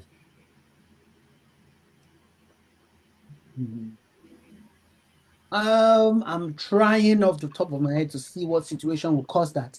One, there is no web application that cannot be automated, except if that application, the way it has been created, there is no internal environment. At every point in time, if you try to do an automation, you might be eating the live environment and be exposing data, or you'll be affecting data, right? Or if that tool itself is not internet enabled, is not meant to be seen, right? But I feel to struggle with coming to terms with a web application that cannot be automated. Even a Flutter application, actually, people struggle with Flutter automation both for mobile and for web. A web application built with Flutter can be automated as well. So I have not, in my experience, I've not seen a web application that is not automatable. Even if you create it with shadow DOMs. If you create it with shadow DOMs, it's automatable because all tools have a way of handling shadow DOMs. Shadow DOMs are elements where, because of usability, you understand, you create shadow DOMs. So they are unique in their own way, but you can reuse them somewhere else, right? Within the same web element page. So even shadow DOMs can be automated. It doesn't matter what the workflow would be. For instance, for a software as a service application, which probably would include, let's say, adding additional charges and stuff. That kind of workflow Well, is still going to be able to get automated. it's able to get automated, but software as a service that you first put in front is the key here. You see, if you are the client creating the software as a service to other people, there is a limit to what you can test. Because everything other thing has to be on their environment. Yeah. So there is a limit to what you can automate. So if your what I usually, because I've actually consulted for a company like that, Zone, they create solutions for banks and all that. So what I advised them was have a pre-prod environment where you can test internally, run this test like a lab. So that way you can automate it end to end, see how the journey goes. I don't know if they now listen to me, but that was what I gave to them and I left. You understand? So when it's software as a service that you're giving to clients, the best thing that you should do is have an internal environment where you can do your own simulation. Know that yes, what we are giving to them, this is how it should behave. So when they come back and say there's an error, you'll be able to also replicate it in that same environment. Not that you'll be doing, because what people usually experience when it comes to software as a service most times is they do a lot of firefighting and patching. When the customers say they are experiencing this kind of error, they feel they struggle to replicate it in their own environment where they created it, because they've not created an environment where they have like a lab for simulation. Does that make sense? Yeah. Yeah. Olanrewaju, you raised your hand before. I don't know why you moved your hand. This is supposed to be break time, and people are asking questions. Actually, what I want to ask is not much. I just want to ask if we are going to be practicing on Cypress, and I'm currently undergoing a kind of boot camp. I just finished the manual phase. Do you Yeah. understand? So they're going to be taking Cypress too. So I just want to ask, I've been hearing about other tools, automation tool, like Selenium you mentioned earlier. You now, as a automation expert now, which of these tools you think is best as in currently now on which you suggest you use someone use? Okay. First of all, I'm not an automation expert. No one is an expert at automation because things keep changing. That's my personal opinion about it. And the second part of it is that there is no tool that is better than the other, so to speak, because they have the advantages and their own disadvantages. It depends on the ease of use. There are some things you can look at and pick a, a framework. Let's say the application that is being tested has a lot of iframes. Personally, I won't tell you to use Cypress if you are the tester there, because using Cypress, you have to think about some things about automation before we go to those kind of things first. When you are picking a tool, look at the longevity of it. Longevity in the sense that when you begin to onboard new QAs into the fold, how easy will they be able to learn the tool if you are not familiar with the tool before? How will you be able to let them be able to continue with the same tool, right? Or maybe you as the lead have left, another lead now comes. Will the person be able to continue with it, or will the person now say, look, let's start all over again and use another tool, right? This has happened before. I went to a place, I worked with a company in Germany, and they were using Selenium, PArt, and PHP. And all of us on the team, we cannot write PHP codes, right? So we had to change everything, and our engineering head said, you know what, let's just use robot framework, because robot framework is more or less like English, and we use Python on the back end. So if there are some things that Python code needs to be written for, our developers can help us write it and all of that. And we started using, so we had to rewrite you can imagine we have over 500 test cases, over 200 test cases, and we had to rewrite it again in robot framework. It was not easy, right? So, but the good thing about robot framework is that because it's BDD, we can collect the BDD steps and continue to use, because robot framework is keyword driven. So going back to your question, it is mainly about what would work for that company. So now that you've thought about the longevity of the tool and how people can be onboarding on it, then look at the application itself. What is the peculiarity of the application? If it has a lot of iframes, using Cypress is not like the most ideal in my own opinion, because to use iframe in Cypress, you need to understand a lot of web elements technology. You need to understand cross-origin and same origin things. I need to understand what a document window is, and a content window and a content document, what they are. You understand? If you want to use Cypress. While if you want to use Selenium to do an iframe, you just need to switch to an iframe. Switch to an iframe, you keep testing the iframe. Once you're out of the iframe, you switch out of it. It's that simple, right? When you're doing it, when you're running an application that opens a new tab a lot, you may not still want to use Cypress, or it actually redirects to another origin. Cypress technology around it, it has an high learning curve. You might not want to use that.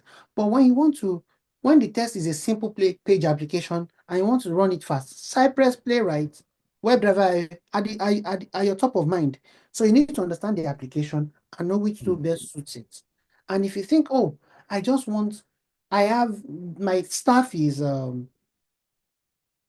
graduate QAs, they don't have enough knowledge yet, you can use no-code tools.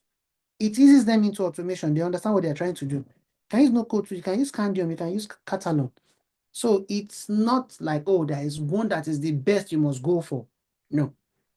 It is, like I said in the beginning, everything is contextual. So what's the context of what's being tested? I hope that answers your question. Yes, thank you. Go on, break. Now, once you get familiar with every tool, I say basically now, once you get familiar with most of these tools. No. If you have been following, I said just understand automation. Familiarity with the tool will come. Because what's the point of learning Selenium? Look, all the tools I've learned I am sorry I've done all of you a disservice. All the tools I have learned, I learned them not because, oh, this tool is there, I went to go and learn. Because I wanted to pick up a job that was using the tool. Hmm. Or I picked up a job that was using the tool. So that was how I learned them. But the point is, I understood automation. It didn't take me time to do it. Puppeteer is one of the funniest. The man did not want to give me that job, but the person that introduced me in, that's one other thing that you should learn from this. Please keep connect with one another. Someone somewhere might be able to help you to get your dream job. So this was supposed to be a relocation job. I was still in Nigeria then. And this guy, for some reason, just doesn't want to give me the job. He said that they have an automation framework and they were using Puppeteer. But he initially asked me the tools I was using. I mentioned everything. I didn't mention Puppeteer. He said, you guys use Puppeteer. I talked to the person that introduced me, said, we don't even have an automation, that we only have a manual QA. So I didn't see anything. So this guy gave me the assessment and he gave me a 7-day gap. He gave the assessment to me on a Friday and he said I should submit on or before the following Friday. I finished the assessment on a Sunday. And the only reason I finished it on a Sunday was because I went out on a Saturday to a party. Do you understand? I've not used Puppeteer before then. And I just needed to do this because I understood what automation is about, what I am supposed to do in automation. I understood everything. And all I just need to do was ask Google, okay, so how do I do this in Puppeteer? Oh, this is how Puppeteer does it. And fine, I did it. He was shocked because I scheduled send the solution to him. I think Monday morning by 9 a.m., he saw the solution. He actually messaged me immediately to give him access to it. I gave him access to it. He tested it. It worked. He called me back and we had a conversation. And when we finished, he still didn't give me the job. And when I found out later, his reason was when he mentioned relocation, he said I did not really look too happy. So I was wondering, should I be jumping on my chair when you told me that you were going to relocate, that the job offers relocation? Very funny. But the point is, you just need to understand automation. Every other tool is easy. You don't need to go and learn every tool. Know that this tool exists, understand their framework and syntaxes. Principle. If you don't have any business with them, don't go and pack your head with something that is not needed. Don't go and pack your head and you will not neglect what you actually need in your own space. So don't get into that automation fever that I want to automate, and you now find yourself doing a lot of things. We are supposed to have like 5 minutes break and we use the 5 minutes to ask questions. Who else asked questions? So nobody asked questions left. Okay. So Yeah. So guys, can we take a few minutes break? I've dropped Ademola Badmus has a YouTube channel where you have so many materials there that can help you. So I just dropped the link on the chat. So go follow him on YouTube. I think I've also dropped his LinkedIn page. It's accessible. It's not one of those guys that don't reply messages. Okay, so let me drop his LinkedIn line. Sorry, link. Also follow him on LinkedIn. okay, while we are waiting for that, while we are on our break, we still have a 5 minutes break based on what the moderator just said. So while we are on our break, let me say one more thing here. So right now we want to translate our test cases into automation, but you know that there are some caveats to your test case, right? The caveat to your test case is this. When you say launch that web app, you already know that before you launch that web app, the engineering team have already set up tools and facilities for you to be able to launch that web app and have access to it, such that you will launch that web app and you will see a page. You will not see 404 not found, or you see 500 internal server error. You won't see anything like that, or you will not see 502 bad gateway. They have done the right things to be able to ensure that you'll be able to launch that page. So is the same way that you would have to do that for your automation so that your automation tool can launch that page too successfully. Now, for each tool, it varies. How you do this for each tool varies, and the variation is not so big, right? For Selenium is the most elaborate because Selenium technology uses something called a WebDriver manager, which actually, if you think about it, is a very good tool because what it does is it creates an exact instance of your browser. So everything your browser can do in capacity, it will be able to do it. It will just collect your code and be passing it into it. While these node-based structures, they don't use a WebDriver manager. Your code inherently becomes part of the binaries they create. So what I'm saying is this. Any browser that you want to use for your node-based application, if you don't have it installed on your system, you cannot run your test on it. If that browser is not existing in your system, you can't run your test on it. In the days of old in Selenium, if you don't have that browser too, because it attaches to the binary, but now the WebDriver manager has been improved, the latest versions of Selenium, I think if you don't have that browser, it won't be a problem. I don't know if they have tied it back, but there was one time I did not like Firefox. I just couldn't understand how to inspect element properly in Firefox. Not element, actually, to use the network tab to my advantage. It just looked too mechanical for me. So I never liked Firefox. But I knew that it saves more resources than Chrome. But I was still managing Chrome like that. Like, look, Chrome takes all my resources, but I like what it gives to me.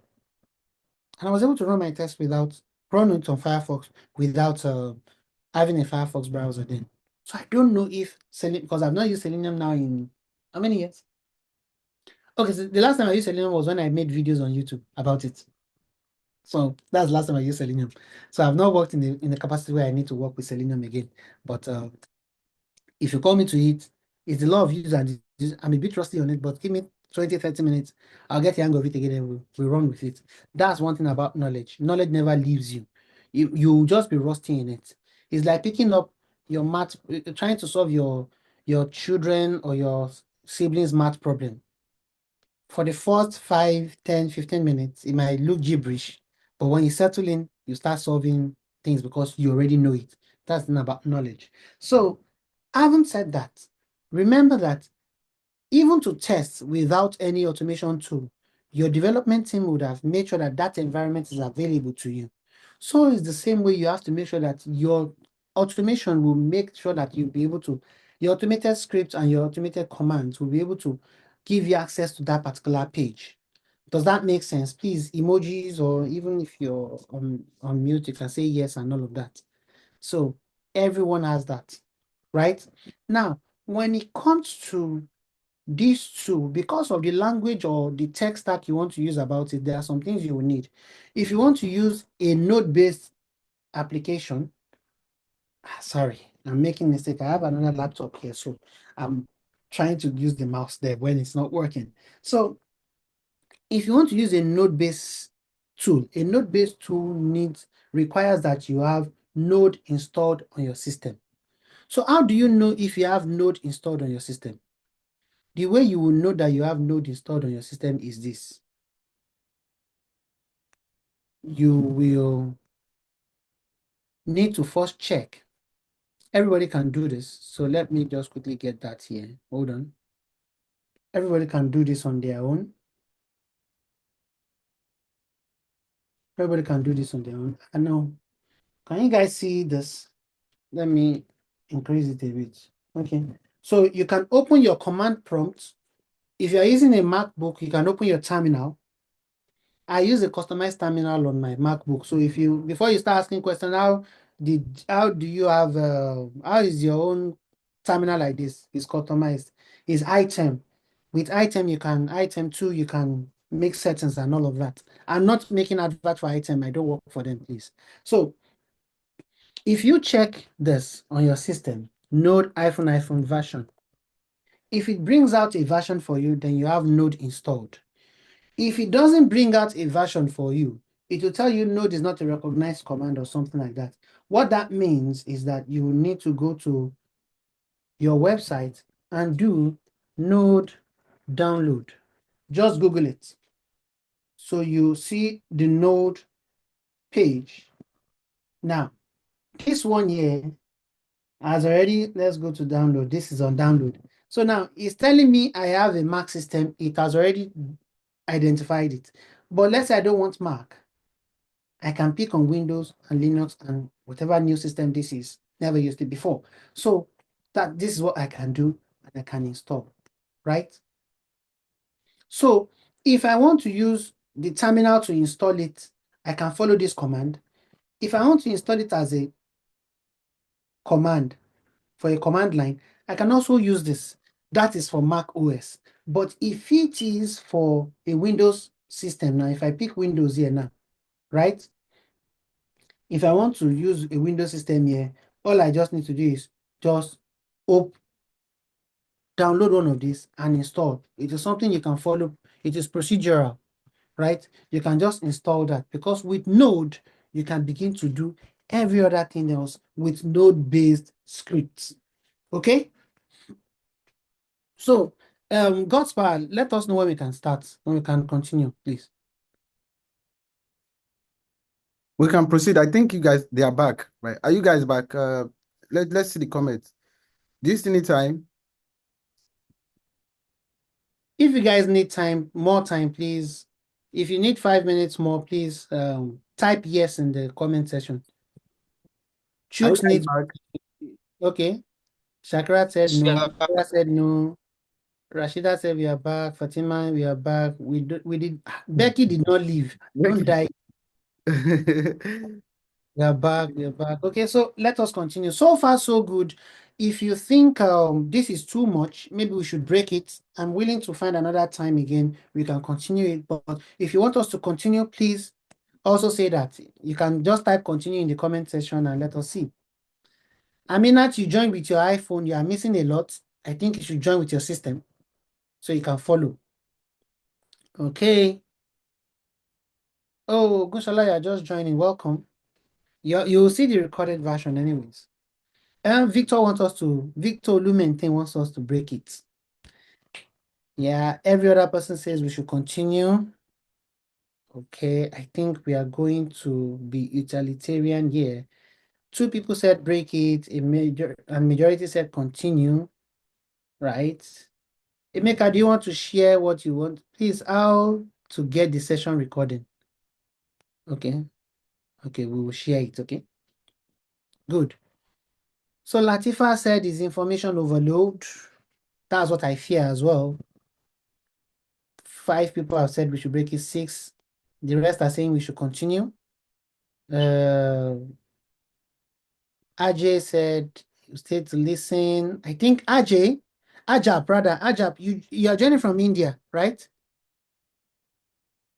Can you unmute your mic? Ajab. No, Ajab is joining from USA. She's joining from the USA. Oh, okay. Okay, that's interesting. Oh, your mic is Oh, disabled. sorry. I will. Let me do it. Okay. Oh, I think majority. Oh, you live in Jersey. Okay, good to have you here. So, majority wants us to continue. So let us continue. But don't worry, the recorded video will be there, so you can rewatch. So for those that are saying we should break, please don't break. Don't leave the call. Continue to stay on it, so you follow it through. So by the time you get a recording on a YouTube channel, right? When you begin to rewatch it, the memory that you shared here would help you understand it better, right? It is not a knowledge wasted. So let us continue like the majority wanted. So for those who have Node installed already, please signify. Exactly, Chibuzo. Don't underestimate the value of rewatching videos. So use emojis, use the chat to let me know if you have Node already installed. And if you don't have Node installed, please quickly install it. Okay, I think a lot of people have Node installed. Good, good. So which means you can follow through. So now, one more thing. Now that we have talked about Node that is needed, just remember that the same way you wanted to create your test cases and you needed a tool to write down those test cases. In some cases, you need a PDF. In some cases, you need a doc. In some cases, you need Excel sheet. In some cases, you need whatever tool you're using to create, you need something. Some is an online tool. Some use some test management tools. Some use TestRail. Some use Cucumber Studio. Some use X-Ray. There are so many tools you can use, right? Whatever tool you are using to create your test cases, you also need a tool to be able to write your automated scripts, right? So in this case, we can use the easiest one of them all called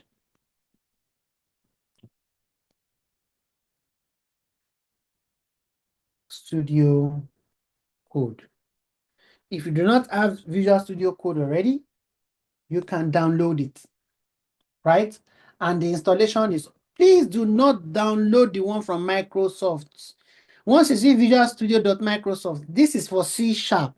If you try to download it, you would need to leave this call because it will not install till tomorrow. It's a very heavy tool.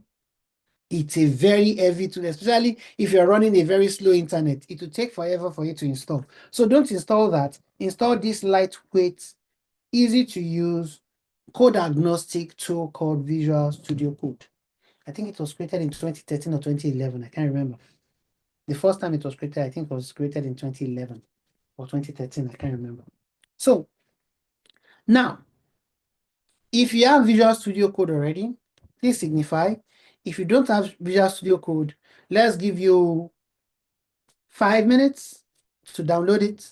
Oh, we are just 1 hour left. I don't think we have all that time to download it. You can watch the video again. And if you don't know how to install it, you can watch YouTube videos that can guide you. You can see YouTube videos here that can guide you on how to install it. So don't fret. It is something that you can just quickly get to use.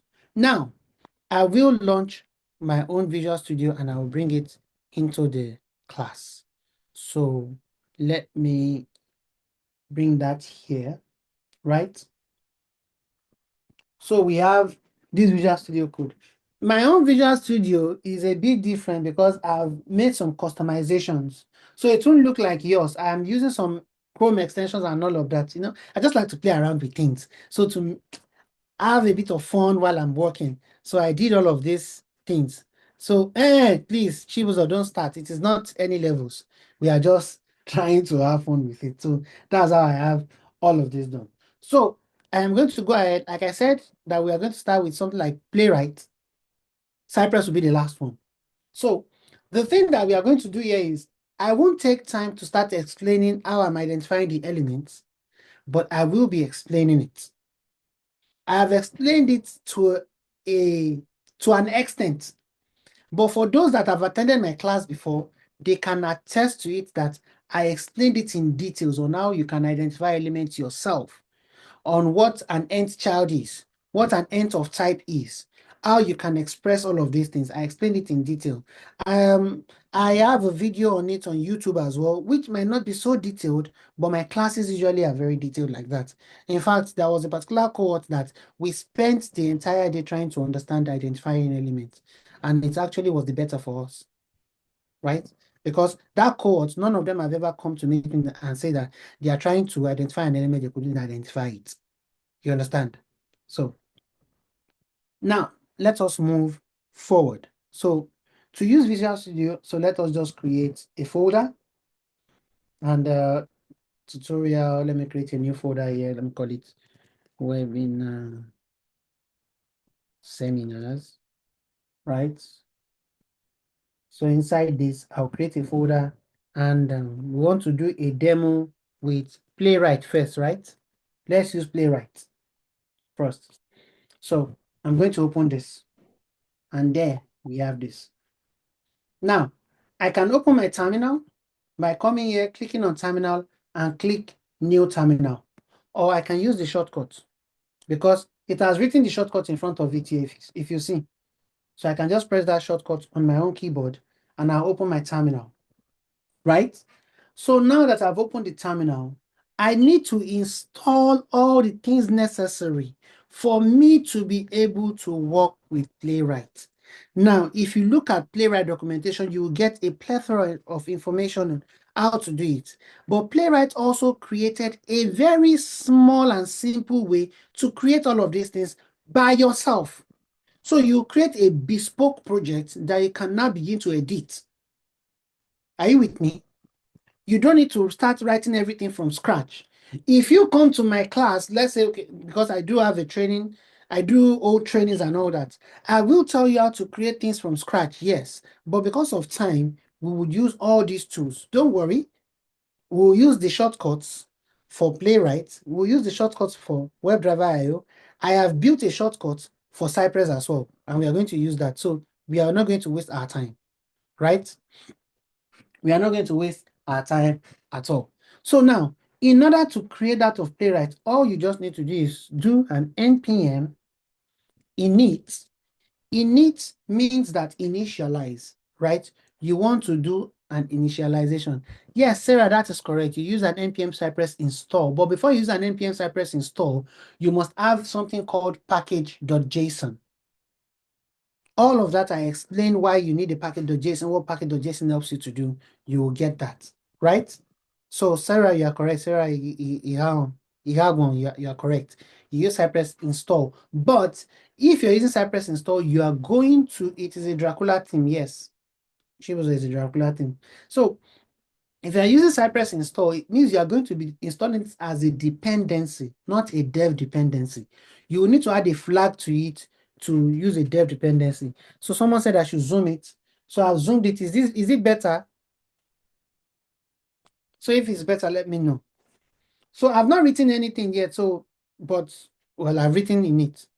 So if you use an npm init y, that would create an automatic package.json for you. It's good that some people have knowledge of these things here. It's good. So it will create a default one for you. But this method that we want to use now, you don't even need to create your package.json. It will be created by itself. So if I write an npm init, I'll just say npm init at Playwright. I'll just say npm init Playwright at latest, right? And if I hit enter, see what is happening. It is asking me questions. I'm getting started to writing. It said getting started with writing end-to-end tests with Playwright. Initializing project in this. That means that dot means it is doing it inside where we are, right? It means initializing the project there. So if I wanted it to do it in a particular place, in somewhere else, I'll probably put the address there and it will be doing it there. So we don't want TypeScript, we want JavaScript. So I'm going to pick JavaScript. So where do I want to put my end-to-end test? I want to put it where it says test. So it will create that one for me. Do I need a Git actions? We are not trying to push any pipeline yet. This is just a demo. So we say false. Do you want Playwright to install browsers and all of that? Yes. The default is true, so I'll leave it as true. You see what is happening? It is installing everything I need. Now that package.json has been created. Let me close this. Oh, I actually enlarged it instead. Let me just close this. No, I don't want to. Okay. So let me close this now. So you see that package.json has been created and the Playwright that I need has been also created for me. Right? So you see that one stop command can create what I need to do. Right? One stop command can create everything for me. Now, I need to start running my tests. Right? Now, it is important to let you understand what you're seeing here. What you're seeing here right now is something called a Mocha syntax, right? What you're seeing here right now is called a Mocha syntax.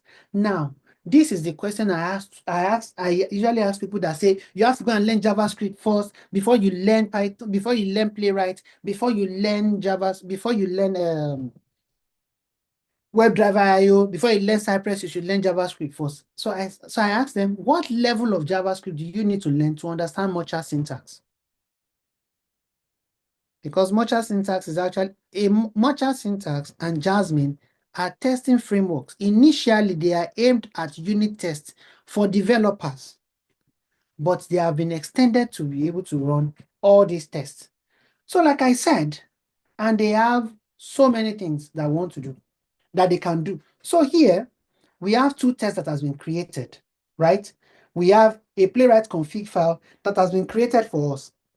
Remember I said you will need a way to configure your file so that it will be able to launch your browser and get you to that app where you want to test, right? Because you are able to do that is because of this config file. It has given you some other things that you can do. Now, look at here. It has so many, it has created how many browsers for me? It has created 3 browsers. I hardly use Safari, so this one is going to fail. So let me remove Safari from the equation and just leave Firefox and Chrome, because this one needs the browsers that I have. I have the Safari browser, but I've never opened it before. In fact, the only time I opened that Safari browser was to download Chrome, and that was it. I downloaded Chrome, and that was it. I've never seen that browser again. I don't even know if it's updating or not. Right. So we are going to use these two as an example. Now, tying back to what Kingsley asked the other time. All these two have their, no, Olanrewaju rather. All these two have their peculiarity. Look at this one now. When I set it up, it already created a way to run cross-browser testing and parallel cross-browser testing for me. It will run all my tests right now. If I try to run this test as it is right now, if I try to run this test, let me clear this so we can see what I'm typing. If I try to run this right now, I just run npx playwright test. Let's just do this right now like this. What will happen is it will run it headlessly for me. It will create a test result for me. Everything has passed, and there is a test result here. You can see there is a report. I can open the report. Let's see. I can open, let me find it first.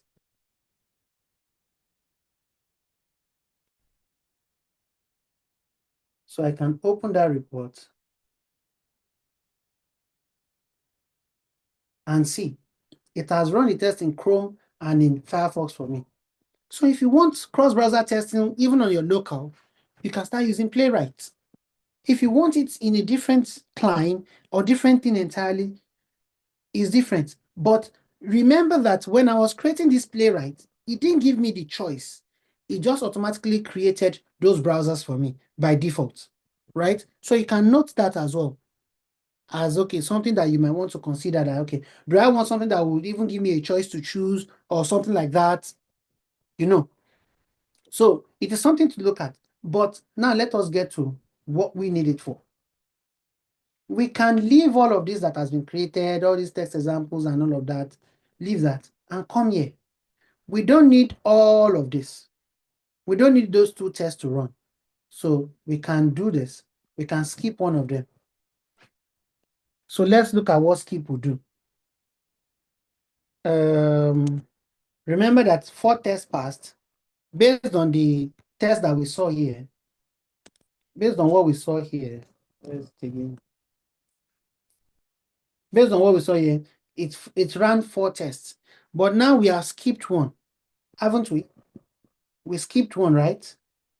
So with the skip that we did, if we try to run this test again now, let's see what happens.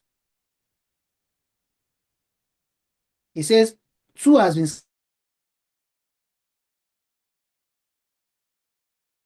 been no skip. It has no skip command. So I'm going to go ahead and comment this out, and we'll begin to write our test in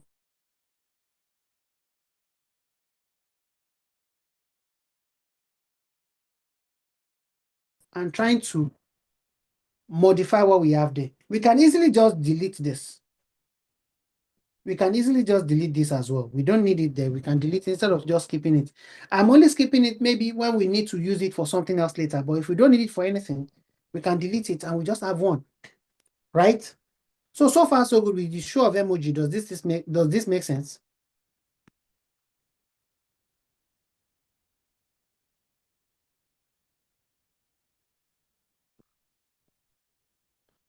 Oh, Sarah said I've lost her. Please, where did I lose you? Please let us know where you stop hearing us. Unmute your mic. Wherever you got lost, let me know. Let us do this again.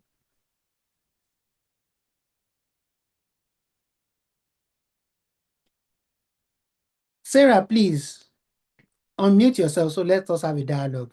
Maybe you'll be the spokesperson for everybody that is lost. Sarah, Gospel, can she unmute herself to have a I don't think you can hear me, but I'm actually in a very noisy place as I was trying not to unmute. Oh, we You've can lost hear you. me around the playwright configuration, but up until that, I think I'm good. The playwright configuration, that's where you got lost. Yes. Okay. What about Favor? Favor, you said you're so lost. Favor Kosis, before I murder your name. Oyejikoi. Favor, where did you get lost? Yes, Olaide, it has only. I can't even state where. I'm just staring at my screen and trying to understand. Okay, so let us start it all over again. Okay. And I promise you are going to use a different approach. So I'm going to do this now. You understand up to, Favor, stay with me a bit. You understand up to launching VS Code, right? Yes, please. Okay, you understand up to launching VS Code. That is good. You've learned something. At least if you to write about it, you say, I now know how to use VS Code. That's something. So don't take that away from me. So we want to remove all these files so we can do it all over again. Playwright, report. Let's remove these two. Let's just first remove all of this first, then come here, start everything all over again. So, like I said earlier, Favors, please still stay with me here. You understood the part where I said, just as your test cases, as you're writing launch web, before you could launch that web, the development team have already created an opportunity for you to be able to launch that web successfully. You understood that part, right? Yes. So it's the same way you have to make sure that your script too will be able to launch your browser, will be able to launch that site successfully. Do you understand that concept now? Yes, please. Okay, please just follow me like that. So now, in order to do that in Playwright, there are several ways.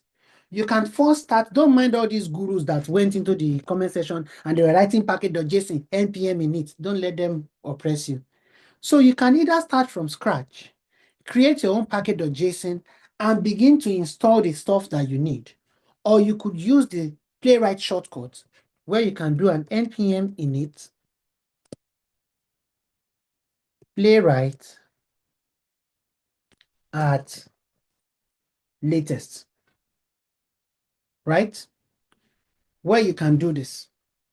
If you hit enter, it begins to ask you questions. So you just follow the prompt. Do you want TypeScript or JavaScript? I want JavaScript.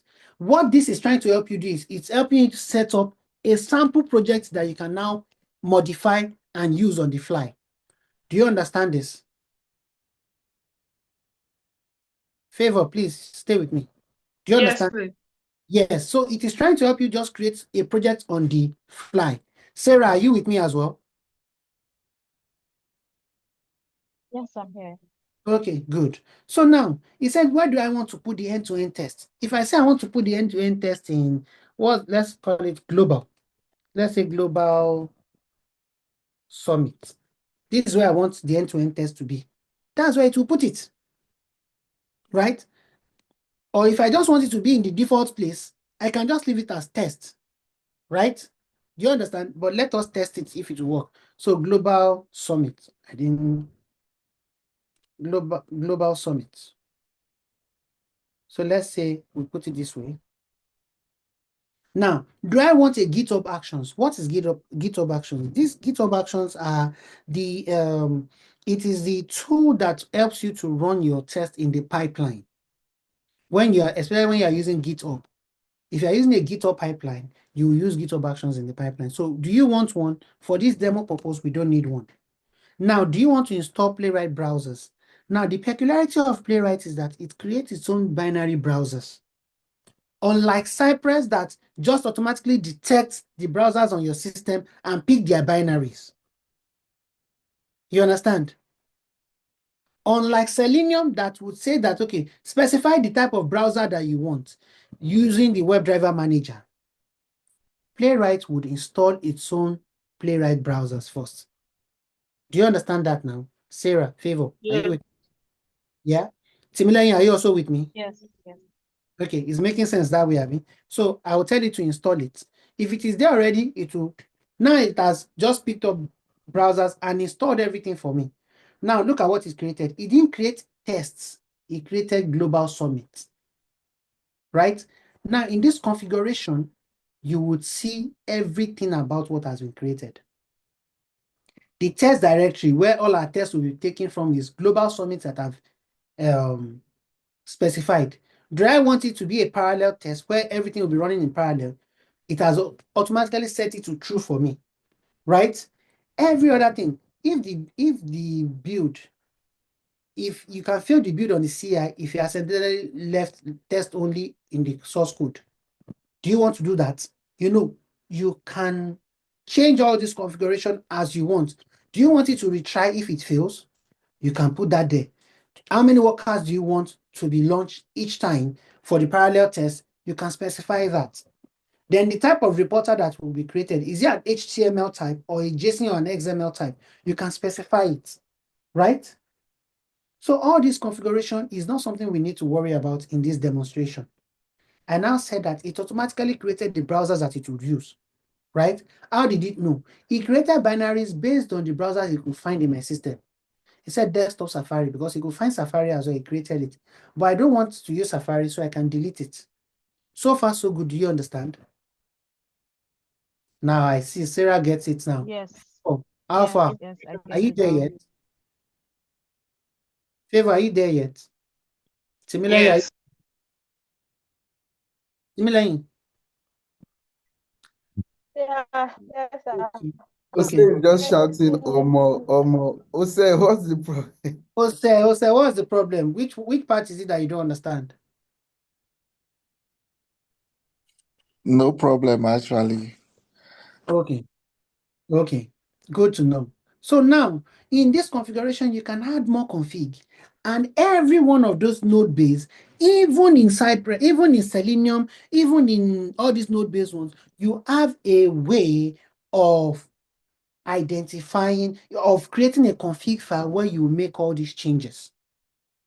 Okay? So having said that, we can now continue. So we now open the test example.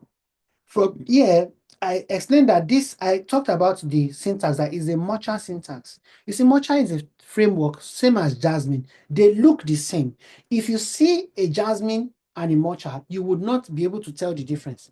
But the difference is in what they actually bring. In Mocha is a bit more flexible. You can add in more plugins. So automated test frameworks tend to use Mocha more. So in case you need to add plugins to your test, you'll be able to add those plugins easily, unlike Jasmine. And Jasmine, what's it called that you are seeing here? This assertion you are seeing, it is inbuilt with Jasmine. But with Mocha, it is not inbuilt. It's actually adapted from Chai, right? So that is the clear difference between a Mocha and what's it called? So I was now asking people that will say, go and learn JavaScript first. So what level of JavaScript will you learn that will teach you the Mocha syntax that you want to use? Or that it will teach you asynchronous functions? Because Playwright and WebdriverIO mostly use asynchronous functions where you need to use an await and an async, right? Did Playwright determine maybe HTML, JSON, or Postman? I don't understand what that means. I don't understand that question. Maybe you want to express it more. Did Playwright determine maybe HTML? I don't understand what that means. So like I said, we can either skip this if we don't want both tests, or we can just delete it. Right? We can either skip it or delete it, and we have deleted it. Okay? Joanna, what's the problem that you're saying it is well? Talk. We know we can't carry everybody along, but we want to carry as much as possible. Yeah, Dami understood the question. Dami has answered you. Joanna, please talk. What's the problem? No, it just feels like this is something that my brain is not just processing. Now, I think if I can say something with all boldness, I think that is your mindset. So if you can quickly correct your mindset and don't look at it as it is hard. Follow the things I've said. What we have done first is everything here, setting this up is more or less like what your development team will do. You know, before you can test, maybe even if you're testing on the dev environment or the staging environment, the development team needs to make sure that that URL will exist.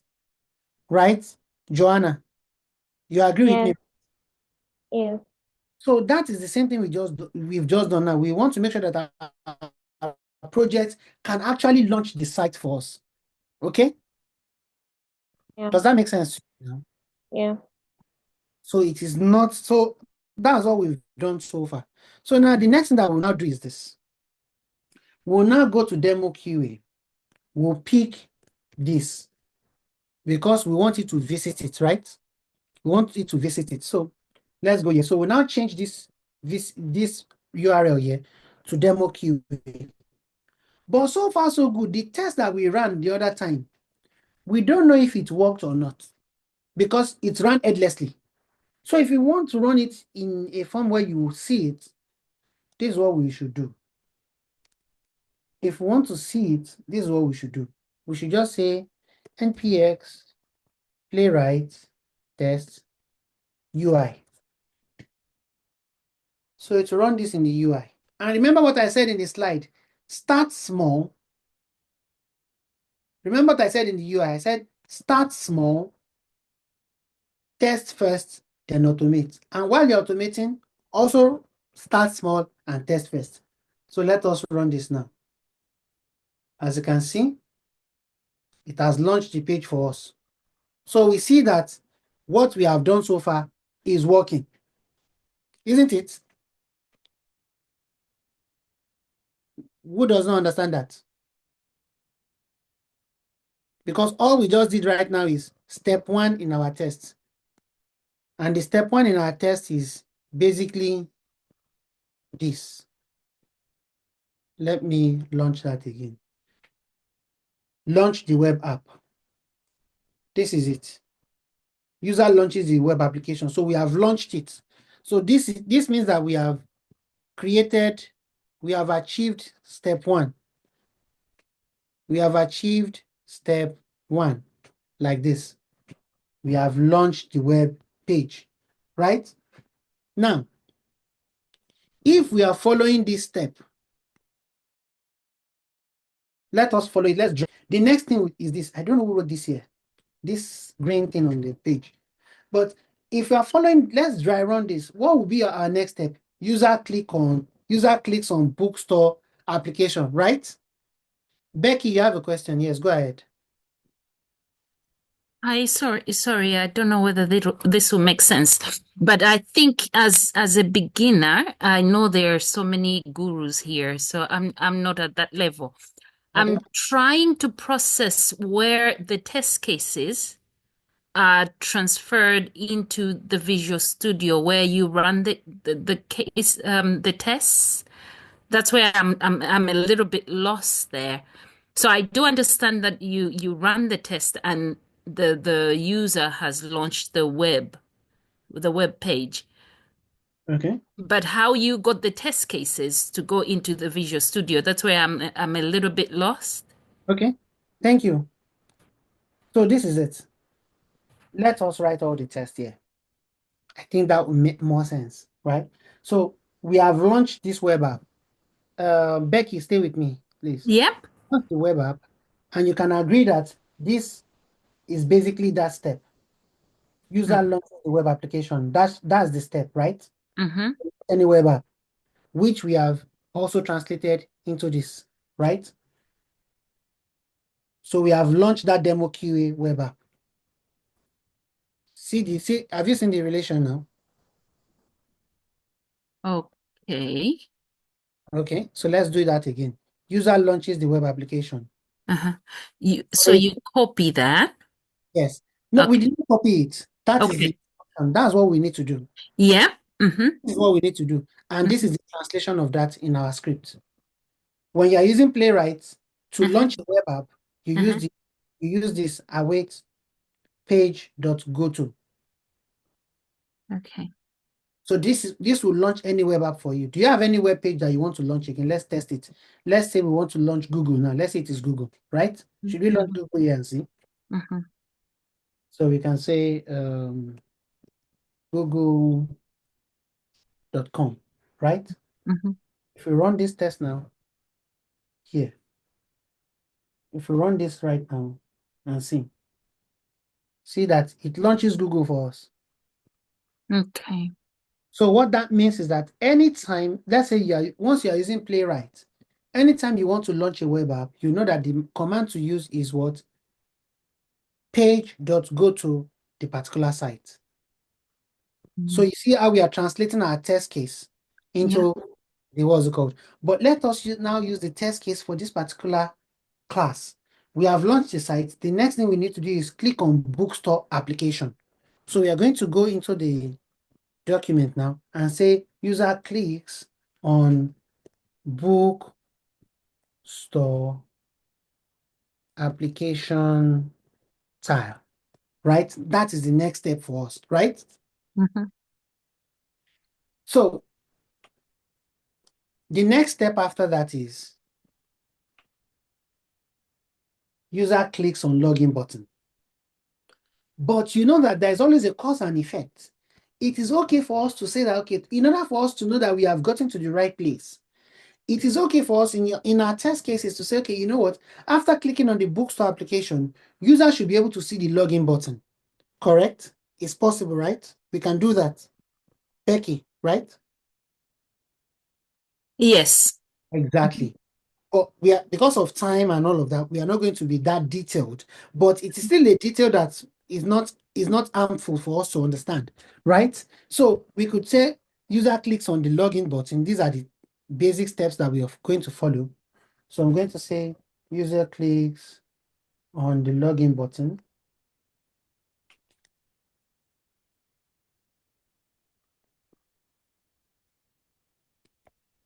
So I'm going to say user clicks on the login button, right? And after that, what's next? When the user clicks on the login button, user can see the welcome and login page, right? So it means user can type in the username and type in the password, right? So which means we can come here now and follow this. User inserts username, user inserts password, and user clicks login, right? So if we do that here as well, if we put the username and password and we click on login, what happens? The name should be at the top right corner. That's this is our measure of success. Becky, are you following?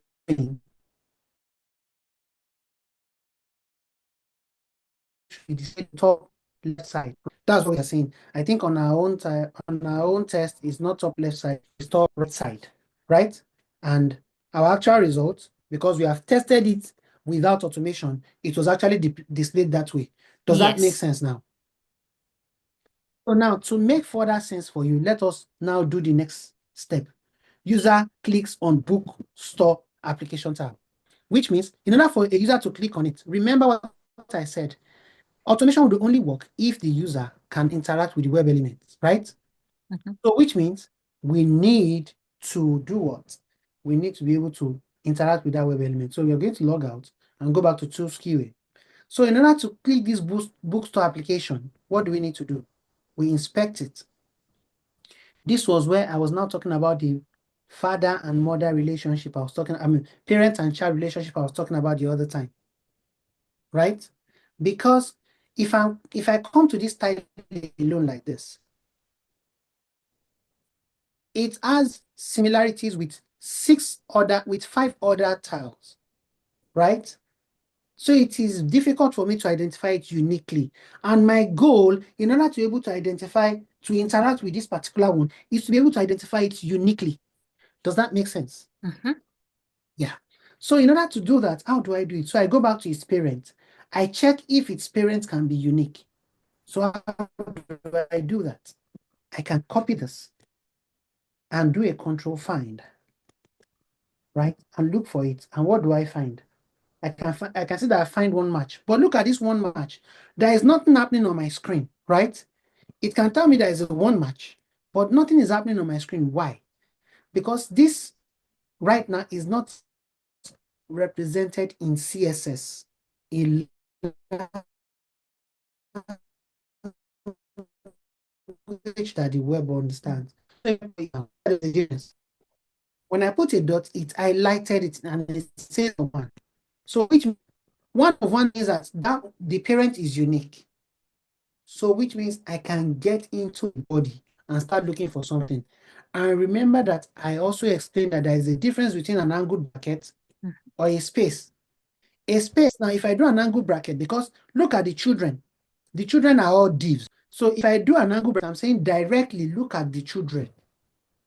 So if I put a div here, what can we see? Sorry. If I put a div here, we see that it has 1 of 6 matches. That means it can find 6 children. 1, 2, 3, 4, 5, 6. Right? That's what it can find, which makes sense and it is correct, right?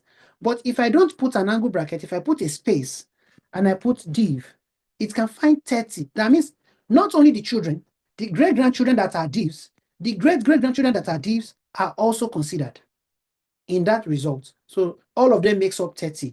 Does that make sense, Becky? Or should I explain that again? Makes sense. Makes sense. Okay. So now that we can now identify it uniquely, we can put it there. Now, the problem is this. We have 1, we have 2, we have 3, we have 4, we have 5, we have 6. We know we are going to the 6th one. So we can use that 6th position to get it. So we can do an nth child 6. That way, you see that it's only the 6th one that has been highlighted, right? Which is the one that we need. So we can copy this. We can copy this. Now, in order to achieve this our test says we click on the bookstore application tile. So in order for us to do that, this is what we have to do. In our test, we come here, we now say await because we are using async. We are using an async function. So we have to use an await. We say page dot locator. That's the way you locate an element. One of the ways, not just the only way. One of the ways you locate elements in Playwright. You use locator. So I'm going to put here in quotes, and I'm going to put what we just copied out, this there, and I will say dot click. Now, this is performing the exact action that we have stated here. This is doing the exact action that we have stated here. User clicks on the bookstore. How is it doing it? It first went to identify the bookstore tile. It identified that element. When it identified the element, it went into the code to perform the action click on it. Becky, does that make sense? Yeah. So you see how we are translating it now? Yeah. Okay, good. So now that we have done that, like I said, start small and test at all times. So we are going to run this and see now. Oh, we still have Google there. It will fail. We still have Google here. So let us paste our site back, demo.qa, right? So we go back and we run our test. So we can stop this because it is looking for that locator. We couldn't find it. So we can stop it and start again. So now you see that it has clicked it for us immediately. And you can see it has passed. When we go here, it's showing us the action. Yeah. So as you can see, it passed. I don't know if this can be zoomed. Yeah, it can be zoomed. So as you can see, it has passed. So does that make sense to you now, Becky? Yes. You had your hand up. What was your question? Sorry, it took a while to finish with Becky. Yes, I wanted to ask because, for instance, for Selenium, Mhm. using IntelliJ, you kind of like write your test cases using the Gherkin syntax. So I wanted to find out if you are not bringing your test cases into the VS Code and just writing it somehow too. So let me quickly correct something. In that IntelliJ that you just mentioned in Selenium and Java, Yeah. you don't just write Gherkin syntax. Gherkin syntax that has been introduced is another framework called BDD, Behavior Driven Development Framework. In a normal situation, if you had checked my YouTube video, you will see where I talked about Java and Selenium alone and Java and Selenium using BDD. You realize how it is actually how Cucumber is added. Yeah, don't let us raise the curtain. Who is Talungbe curtain? Okay, man. Who is raising curtain? Please don't raise curtain. So as I was saying, Abiodun, Yeah. what you just mentioned is BDD. It is Cucumber framework used in Selenium. Without that, you can't just write a Gherkin syntax. It won't recognize it. You must have installed Cucumber with it for it to work that way. And those steps, those Gherkin steps are now implemented. The steps that are implemented are still the same thing that we've just written out. But when you're running a TDD framework, this is what you have. Okay. So you don't have to, write the test cases anywhere. If your team is not using BDD has its advantages. Yep. Right? If your team is not using BDD, there's no need for you to introduce Gherkin. If your team is using BDD, introduce Gherkin. Okay. So who else is still lost? Or have we now been able to see that? Okay, let me ask this question now. Have we been able to see that we are now interpreting our test steps into automation now? Because we've been able to do best and principal. Do you guys have questions or you are agreeing with me? Best first. Let's do alphabetically. Best first. Best, do you have a question? You're agreeing with me? Okay, precisely, I want to ask a question because, like, my foundation is Java, and I do BDD with like IntelliJ, and get step definitions for the test cases. Now, in this approach now, like anytime I see Playwright, is it basically a Java, a JavaScript driven, as in the syntax, as in, because by the time you put on syntax, as in, like now when you want to get a particular locator, you can see putting some syntax and all that. Now, when you do it in the other way, you can actually get a locator like expert, okay? So, like absolute and relative expert. Can't it be used? Because I heard when you mentioned expert that basically it has a problem when you are talking about dynamic locators in the DOM. So in this case, is it JavaScript based? I lost you there, Best. Who else can hear him?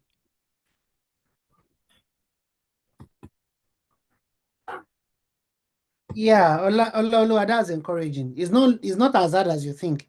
The code part is not difficult at all. Right. So let me answer to the bit I heard best. Now, first of all, you need to understand something. Cucumber is available on Playwright, is available on WebdriverIO, is available on Cypress, is available on every automation tool. They have their own different version. In fact, in that same Selenium, when you're using Selenium and Python, you cannot use Cucumber. There is no Cucumber that can work with Selenium and Python. What can work for BDD, because what Cucumber does is it addresses BDD framework. What works in Selenium and Python is Behave, PyTest BDD. There's one that sounds like lettuce or cabbage or something like that. Those are the tools that work. Now, to now answer your question properly, when you are now using BDD framework, you can actually copy your test cases verbatim. You can copy your test cases, your test steps. You can copy your test steps and paste them in and add the Gherkin syntaxes of given, when, then, and. You can add it there. But we know that those steps are implemented still using all of this. Because when you now say user clicks on the step to implementation implementation for user clicking on the book locator, we'll still have to come back to this. But the reason you're having that English, like not Ubris version, that you're having like a human-like readable version is BDD brings inclusivity. It lets people that are non-technical to know what tests you're carrying out because they can read the Gherkin syntaxes and understand it. Okay? Best, does that answer your question? And again, expert is a bad practice. Just because Selenium allows you to locate elements using experts does not mean it should be used. If you look at these node-based frameworks, they don't really support it.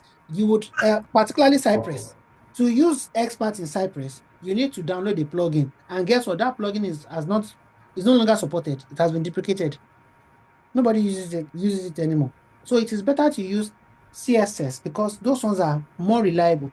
An expert is not like an identifier, it's a way you are expressing the other identifiers. The way you are expressing a class name, an ID, a name, and all of that. Those are that's the way, it's a way of expression, but don't use expert because usually they are very long and they have limitations. Prince Will. Okay. Sorry, Thank Best, does you. that answer your question? Yeah, Best. it answers my question. So basically, what you're saying is that I can write like a kind of my expert, like what we have written so far, to locate a particular element. Use Okay, based CSS on the selector. relative and If you cannot use, what I'm saying is this: you want to identify this element now. yeah. This element here, you can see that you can't get this with the class alone because the class alone cannot give you this. It will give you 6, right? Let's say you're using Java, right? So instead of using Sure. instead of you using driver.findElement by expert, use driver.findElement by CSS selector and put what I just expressed there. Okay, thank You you. understand? Okay. So you can put this one there instead.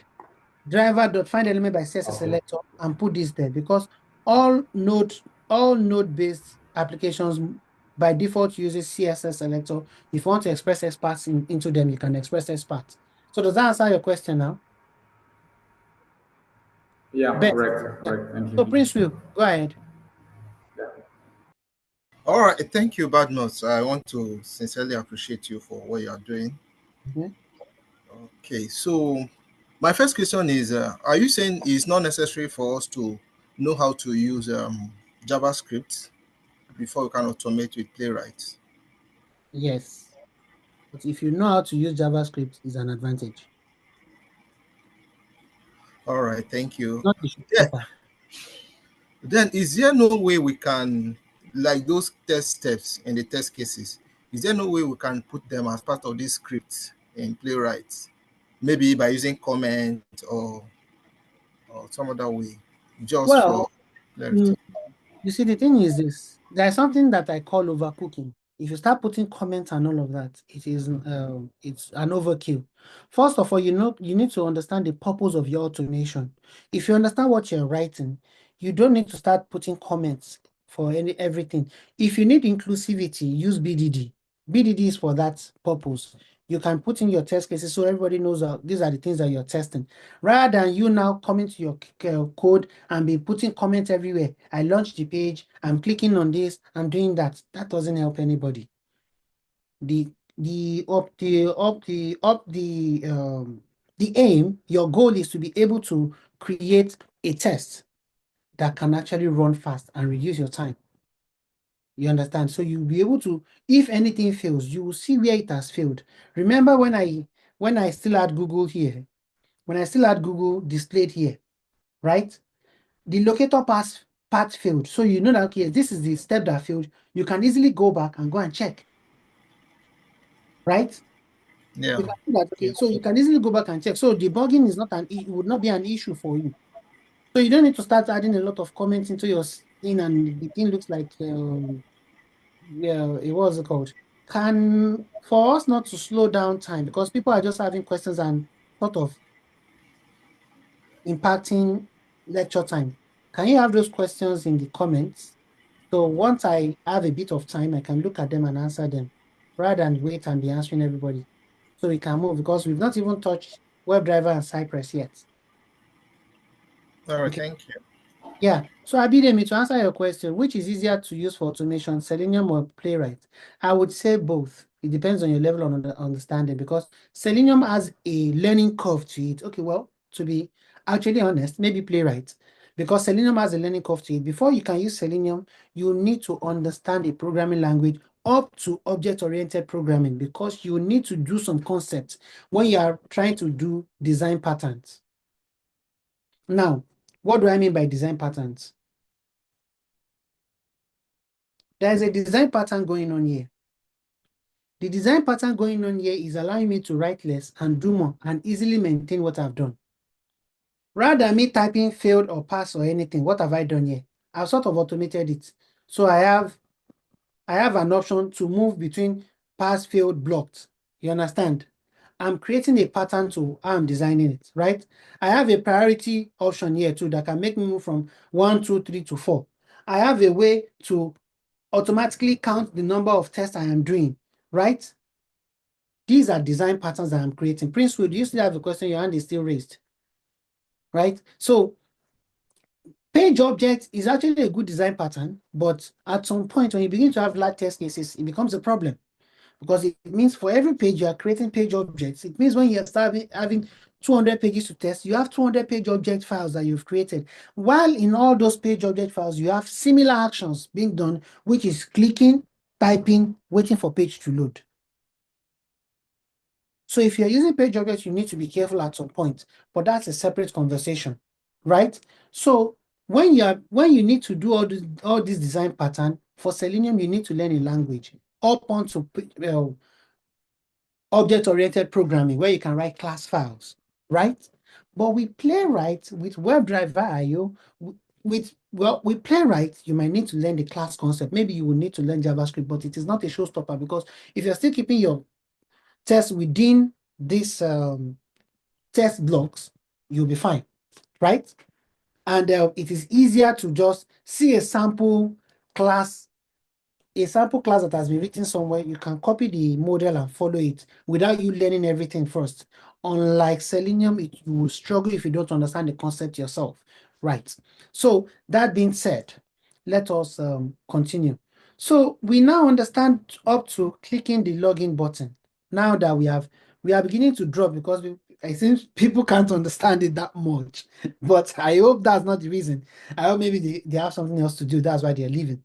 So now, the next thing that we need to do is we need to click the login button, right?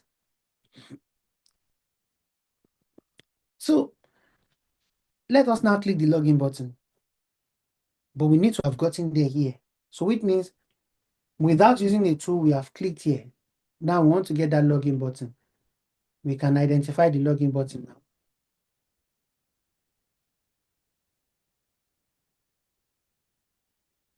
Now look at the login button. See, this ties back to what Bess was asking the other time. If you're expressing this for those that are using Selenium, you have an ID here. You can say driver.find element by .id, and you just put login inside it. It will find it for you. No problem at all. If you're using the node-based application, you will need to put in an identifier because the node-based application, WebdriverIO, Playwright, Puppeteer, Cypress, they all use CSS selector to express. So you first need to put in an hashtag and you put in the login ID. The value of the ID is login. Becky, do you understand what I just did? The value of the ID is login. So in order to express it in CSS, I have to put an hash. Do you understand that? Becky, are you there? So I'm not trying to put you on the spot. I'm just trying to see if you're following. You're muted, Becky. I would assume our silence means that she understands. But if you're doing this using Selenium, it's a different thing entirely. But let us focus on, okay, Adebayo Elizabeth said she doesn't understand. So, Elizabeth, please, can you come on your mic, please? So, so you can be specific. I need to know the part you don't understand. Yeah, this last step that you just did. Okay, so what we want to do is we want to click the login button. What we first need to do is identify the login button so we can inspect it. And this is the login button. Now, the login button has some clear attributes like the ID. It is well formed. Remember I mentioned elements need to be well formed, right? Yes, Like yeah. it should have spaces in between, numbers shouldn't be trailing at the back and all of that. But this one has nothing like that. So it's a well-formed one. So I was now saying if you are expressing it in a node-based form, which is CSS selector, if you are expressing it in the CSS selector, you need an hash first. Then you now put the value of that ID there. That gives you login. Do you understand now? Yeah, yes. So Yes. we've been able to uniquely identify the login button. So we can copy this, and this is the step we want to implement. User clicks on the login button. So which means I can come here now and say, I want to click on that login button. Let me just copy and paste and change what is inside here. So I'll copy and paste this, and I'll change the value here to what? To login button. So let us test. We've made another move. We can also test again. So now let us see. It has clicked on login and it has passed. It is very fast. It has clicked on the login button. So you see that we are making progress on our test case sheet. So now the next thing is on our test case sheet, we also now said users should insert the username.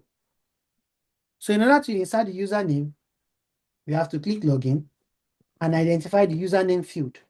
Now for this action, we need that username field identity. So the same thing we did before, we are going to identify the username. Now we can see it.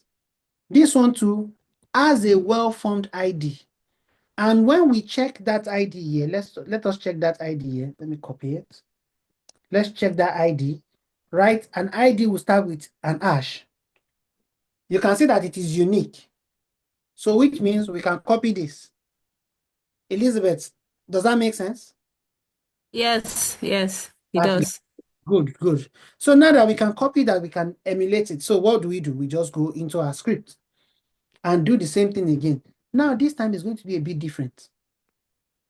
Let me copy this and paste. So we are going to change this value here to the username field because now we want to type. We are not going to be using the click action anymore. To type, we'll use fill. And the username that we want to fill in is what? G Summit. That's the username we want to fill. We go again. We test. We take our baby steps. We see that we are running. Let's just see that we are making the right progress. And now, looks like there's a failure somewhere.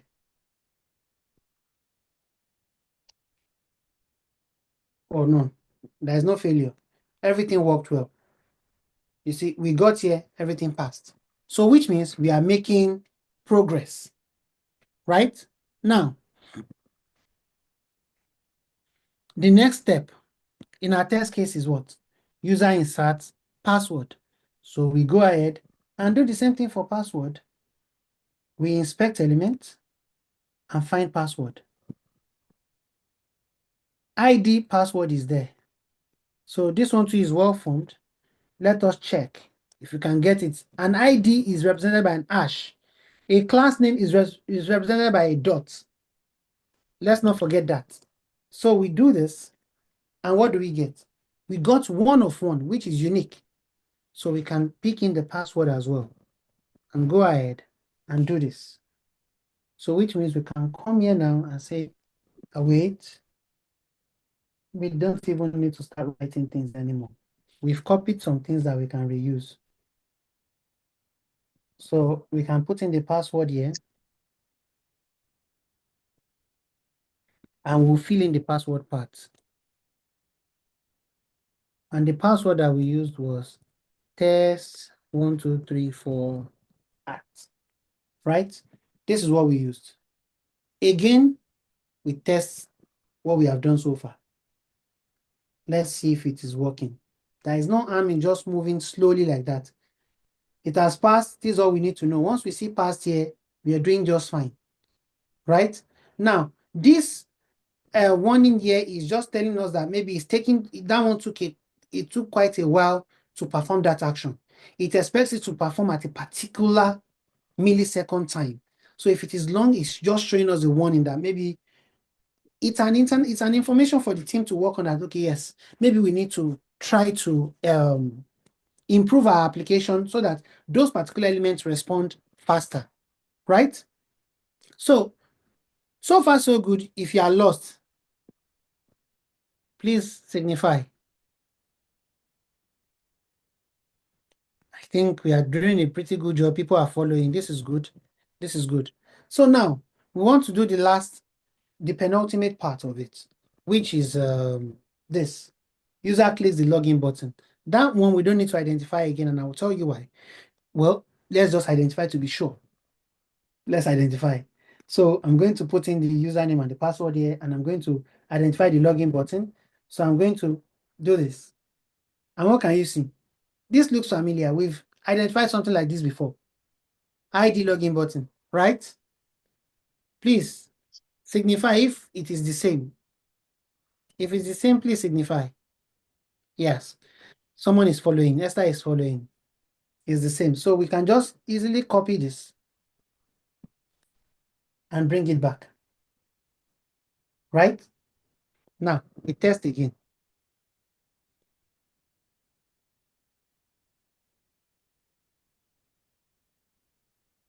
So we test it again.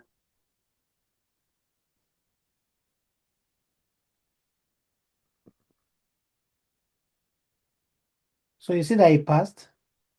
It was able to click the login button. Now, here, it says, see what it blocked. Add blocked. These are the things that it saw. When you click on it, then it says this, not requested format already created on the page, access to fetch keys and all of that. So this is something that the internal team we need to look at and say, oh, we need to fix this problem. This shouldn't be happening and all of that. Now, there are some other problems related here. You can check them on the console. These are the things that Playwright brings. This is the peculiarity of Playwright. You can see something different that you like in Cypress based on what you want, right? So we've been able to successfully log in. But remember that in our test, we need to check the expected and the actual result, right? So we need to see the name. So which means if you log in here now, what we want to do is we want to confirm that the name GSummit is displayed. So this one here, we want to see that GSummit is displayed, right? Now, we have another problem. okay, we don't really have a problem, do we? No, because we have a well-formed ID. So if we have a well-formed ID, all we just need to do is check if that ID exists alone and it is unique. It is one of one. So it is unique, so we can get this easily. So we can come here now into our code and try to get it. So let's begin to introduce something. So we introduce a variable. For those who have tested Postman before, you know how to create variables, right? So let's say constant username check or something, right? Let's just use username check. Now await page text content. That means we want to get the text content of this particular element. This is what this means. We want to get the text content of this element and want to save it into this list. Who doesn't understand that? What we are trying to do is this, right? We want to get this element here, but we want to know that this is the text in it, this summit. We want to extract that text out. So in order to extract that text out, in Playwright, you just use page.text content, text content. Text content. That's what you use to get it. Okay, so now that we have saved that text content, we can also now just check, is this text content correct based on what we are looking for? So we can now use the word, we can use that keyword expect now. So we can now say expect username check. We expect username check to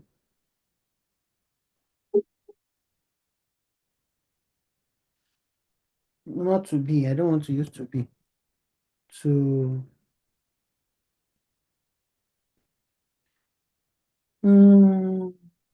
let me see here. To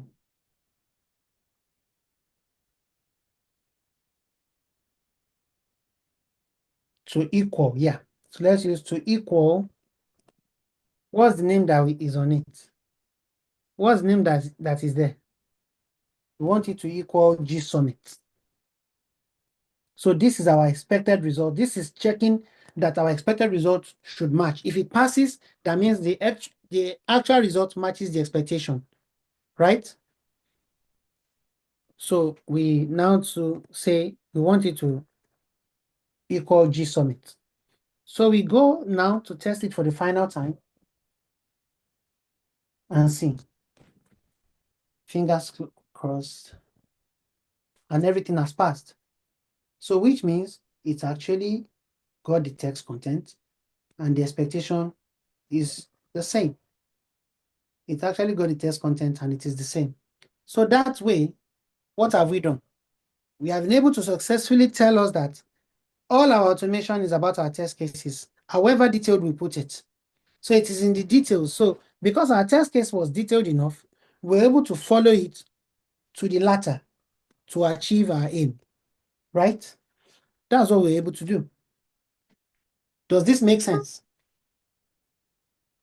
So if this makes sense, we can easily replicate this same thing without even stressing again using WebdriverIO, using Cypress. Should we go through it right now to prove the point?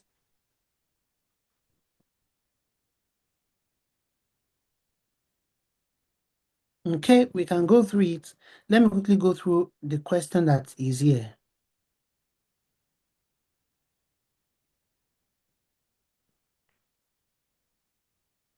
So now, in implementing the test framework, how do we group or structure our tests since there is no page object model approach? No, there is page object. I already said that there is page object model approach, but the demo that we're having today, we are not introducing that in. If you want to start introducing page object model into this one, we need like 4 to 8 hours. You understand? So we are not doing that here. So it is not a case of we are not introducing it. We can introduce it. Oh, maybe you're talking about when I said page object model can be cumbersome later on. Yes, there's something called common actions. So you can just make them dynamic. Since you know that your common actions, your most common action is you're clicking, you are typing, then you are waiting for a result. You can just make that a common action. Then you can begin to now have page objects on, let's say KYC, for instance. You have a very long form to fill. Rather than be doing page objects on everything, you can just create a method that would fill that form. Let's say the form is like 10 forms. You say, okay, fill page 1 form, fill page 2 form. This is the test for it. So you just co-locate that together. So you are still using page object inherently, but you'll be reducing greatly the number of files you need to create for your page object files. Does that make sense best? I'm fasting as well. So Yeah, imagine you are yeah, listening and talking. yeah, We are fasting as well. I'm yeah, fasting as well. So we're on the same page. Yeah, best. I'm glad that you understand that. So now let us demonstrate it using yeah. WebdriverIO. So what we just need to do here is let's create a new window, because we are creating a new window because we still need all these elements. Still the same elements we'll still come and use. Okay. So now on the window, let's create a folder where we need to work from. So tutorials, so I'll go to webinars and seminars, and I'll create a new folder. So we call this one demo web driver IO, right? And we open this. So for now too, we could actually do the same thing. Every Node.js tool, you can create your package.json and begin to install bit by bit. Or you could also use this shortcut. The shortcut that was used for Playwright can also be used here. So, but it's just a bit different. So we just do npm init, right? This is what you use, wdio at latest. Now, this one, it has some drama to it. So let me just click on enter. You see? It's a drama queen. It first showed itself. WebdriverIO, blah, blah, blah. Now, is immediately it has, look at its own way. You see the difference between how they are being created? Let me zoom this place again so we can see what is happening, right? Immediately, it created a WebDriver.json. I mean, a package.json. If we open it, everything is still not fleshed out, right? It's asking me, a project named WebdriverIO was detected. Yes, I can say yes. So now that I've said yes, let us bring down one here so we can continue to see it from here. So yes, then. So now that I've pressed Y, I can press enter. Now it's asking me, what type of test would you like to do? I want to do E2E test, so I can just click on enter. Where is your test automation backend located? This is where it is fun with WebdriverIO. You can quickly launch and connect to cloud services like Experitest, Source Labs, Browser Stack, where you will do your multi-browser testing, cross-browser testing. You can easily just do that, right? So for me, it's on my local machine. Now, is this a web application or a mobile application? Because WebdriverIO, unlike Cypress or Playwright test mobile applications, but there are limitations to it, right? But WebdriverIO test applications, mobile applications as if it is actually testing as if it can use Appium easily on it. Right, that's what I'm trying to say. So we can now say we want to test because our application is a web application, so it's web. Now it's asking me, unlike Playwright that did not give me an option to create my browsers, this one is asking me which browser should we start with, right? I can leave Chrome there and add Firefox as well. You understand? Or even add Microsoft Edge. I think I have Microsoft Edge. I hardly use that one too. So let me just leave these two. And I press enter.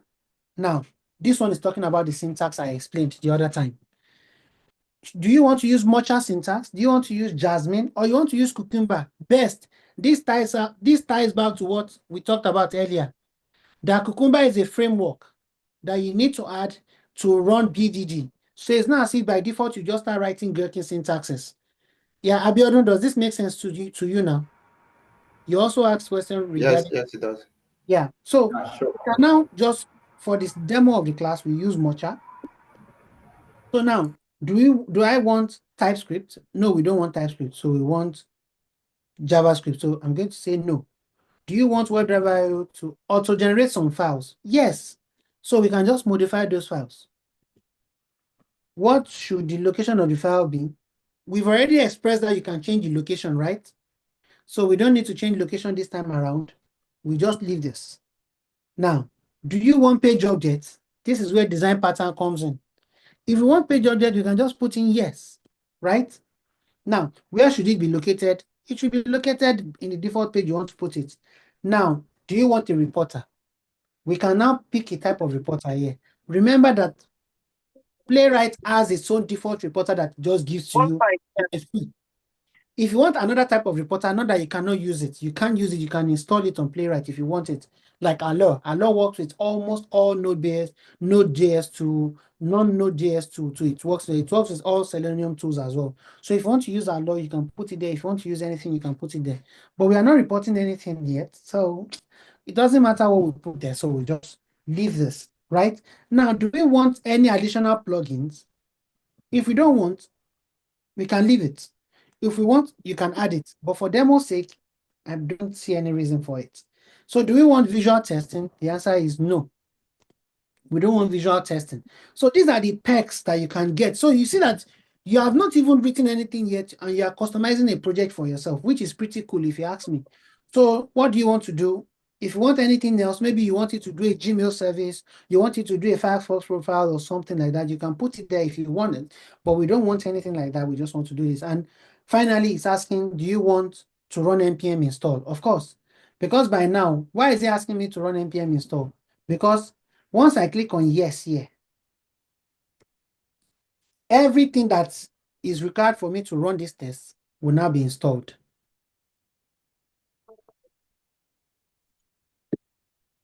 Yeah, Beatrice asked the question if the page object model is really important.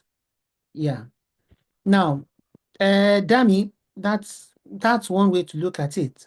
It cannot be an overkill for small projects. You see now, the essence of page object, let us look at it here. So, I told you there's a design pattern here. So imagine if I am collecting my test cases, I'm writing all of it, all of this. Beatrice, can you put on your mic and join me? Did I pronounce your name correctly, Beatrice? Yes, that's right. Correct. Okay, yeah.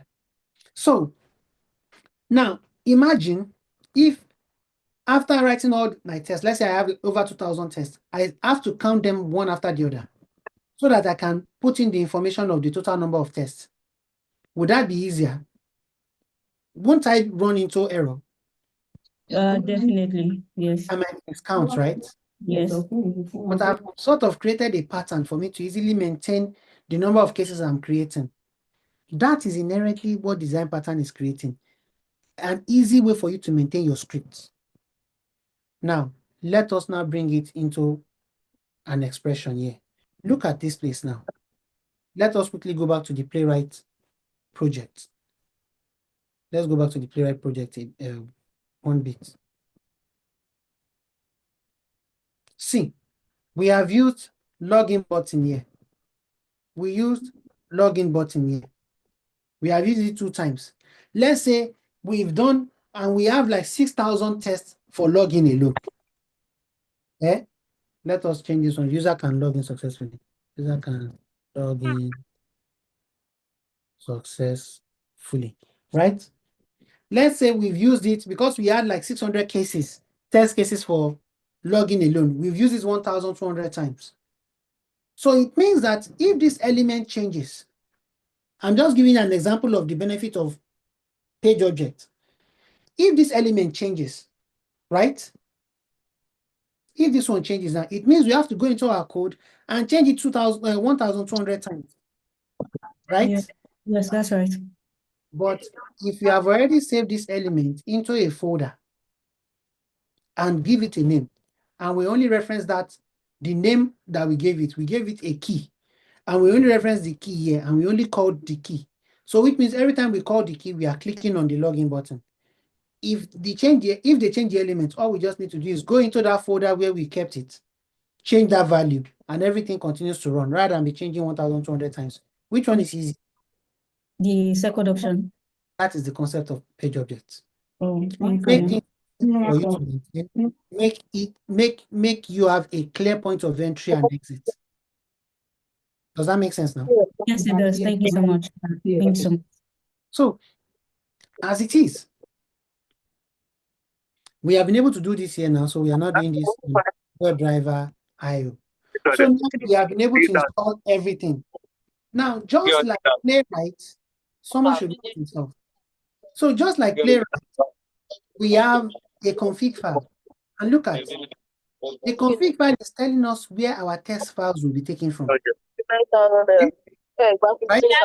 And because someone is talking there. Adejoke, we don't give you 100K, 1,000 naira. Adejoke, Victoria, can you mute yourself? Or can the host mute her?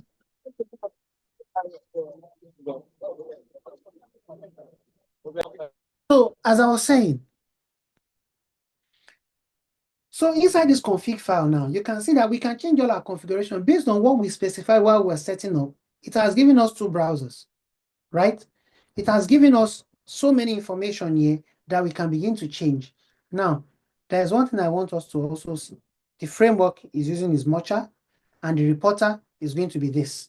So when we run our test, this is where it's going to create its alert results, right? We can change so many things from that config file. And when we want to run our test, we'll be running it against the config file. That's the way it works, right? So now we can look into this test. It created a page object for us, right? Now this one is handling login. It's supposed to handle login for us, where it will pick the username, it will pick the password, and it will pick the button, right?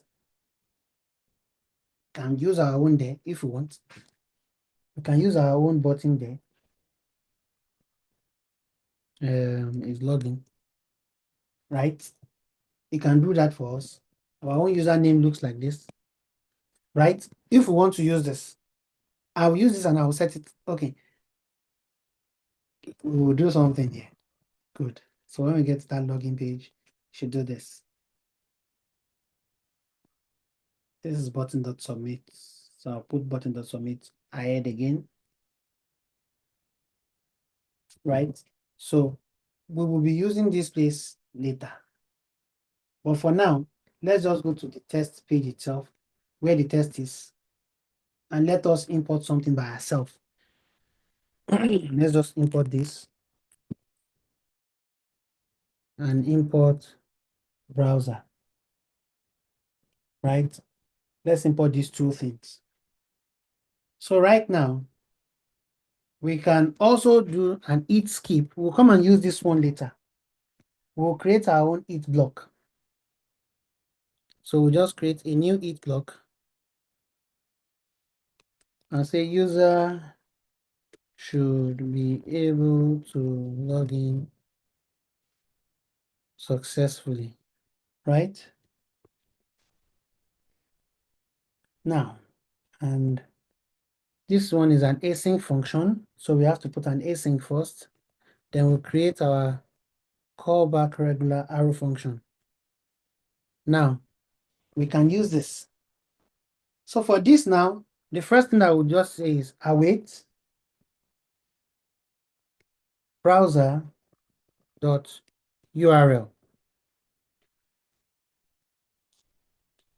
Browser.url. And what URL do you want to click? Where is it again?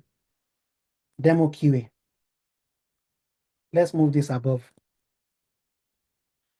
Let's move this here.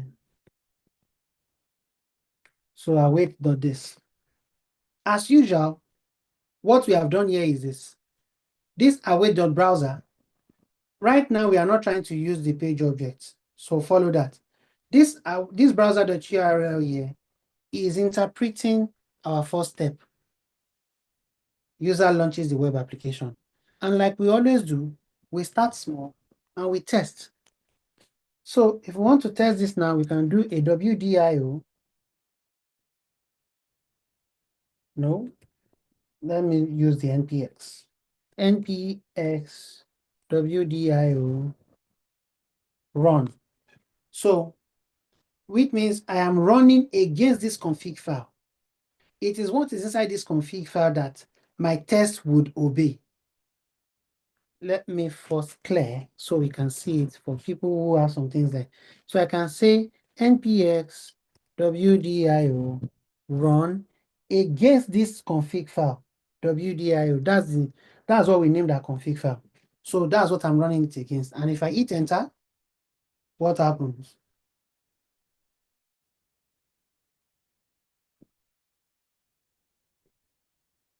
It has launched a page and the page has died. Yeah, this is it. Everything has passed. So it did not skip it. It actually still ran the one that is here.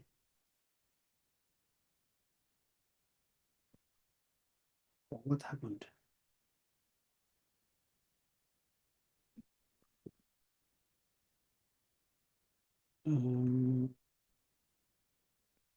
Now, what happened here was it ran twice, it ran simultaneously and it ran twice because we specified two browsers.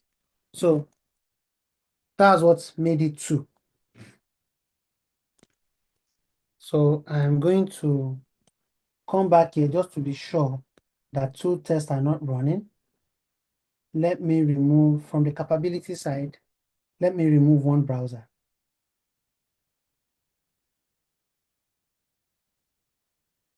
Let me remove one browser and leave just Chrome alone. So I'm going to go back to the test and undo this. So let's see if it is actually skipping and it will only run one test. So this is the thing. Yeah. Okay. As you can see, it actually skipped it. It's only said it is two tests because two browsers were actually running the test before. But let's leave one now for now. So now, which means we have been able to successfully implement opening the page, right? We have been able to successfully implement it. Now, to identify what's it called, let's start copying. We need to start copying some stuff. So let me put this on the left screen and let me put this on the right screen. So we need to start copying some elements. I don't want us to waste time. So that's why we are copying elements because it is the same step we need to follow. So we need to copy this. Let me quickly just copy them out. The login button, the username, the password. We already have the login button. Then the text value, right? The text value, we'll copy that as well. Okay, so we can remove this now. I think we don't need this one anymore, but let's just do this.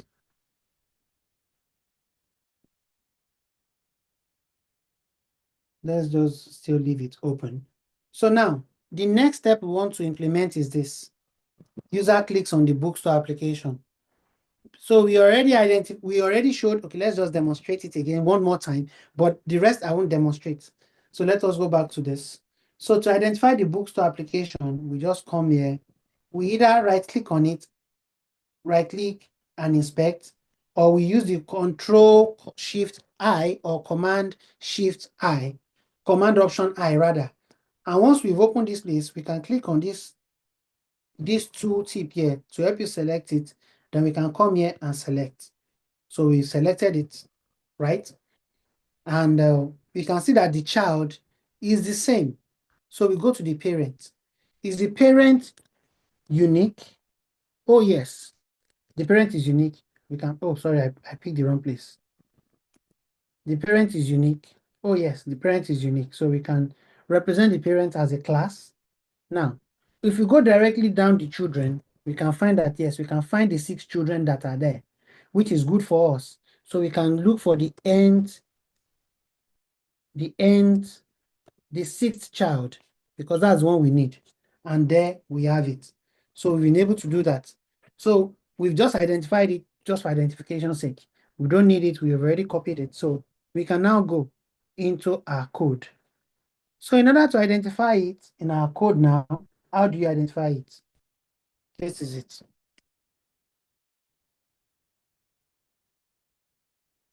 You just use $. If you want to identify a single element, you use $. If you want to identify a group of elements that has so many in common, you would use double $sign. That's what you will use instead of just $1. So we can do this, await this dot click, right? So again, we start small, we test. We run this now and see what it gives us. As you can see, it passed again, it clicked it. So we begin to move from there and implement the next step. And the next step that we want to implement is this. User clicks on login button. So we can go back. Becky, are you with us? Do you understand this now? Or this is now confusing?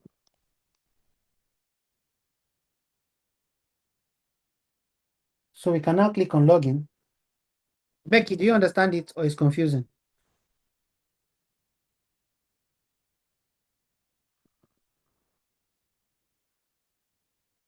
So we test again and see if we are clicking the login button successfully. Yep, everything still passed. So we are still good. Now, the next part is we need to type in values, right? So I'm just going to copy and paste to make things faster. Copy and paste and change here to value. Set value. Set value. That is the syntax for typing in when you're using WebdriverIO. The syntax for typing is set value. So I'm going to do this now. Put the username and put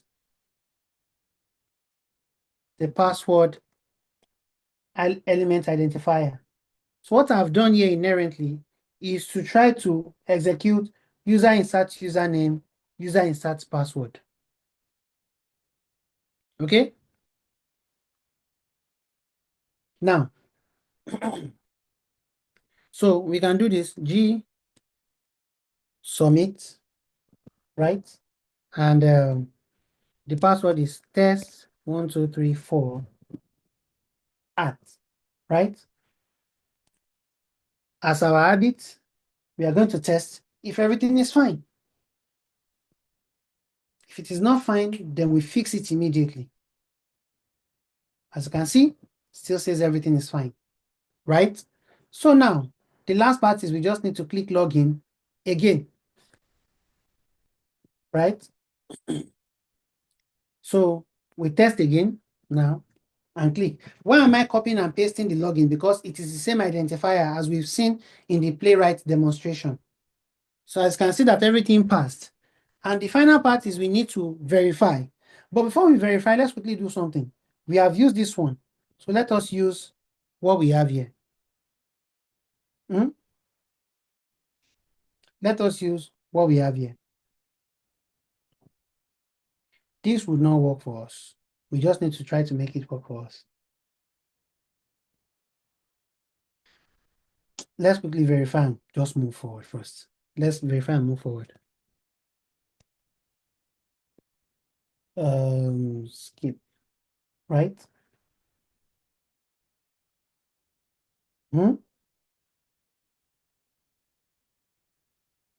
So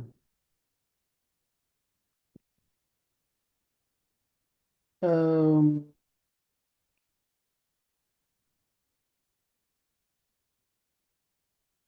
So we can do this.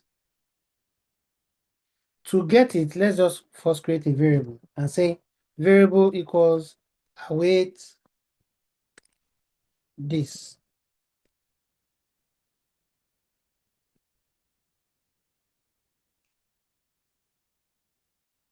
Or I didn't put the name of the variable. Username check equals this. Equals username value.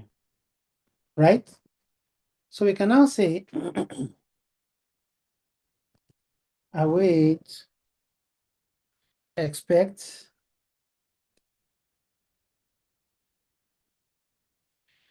username check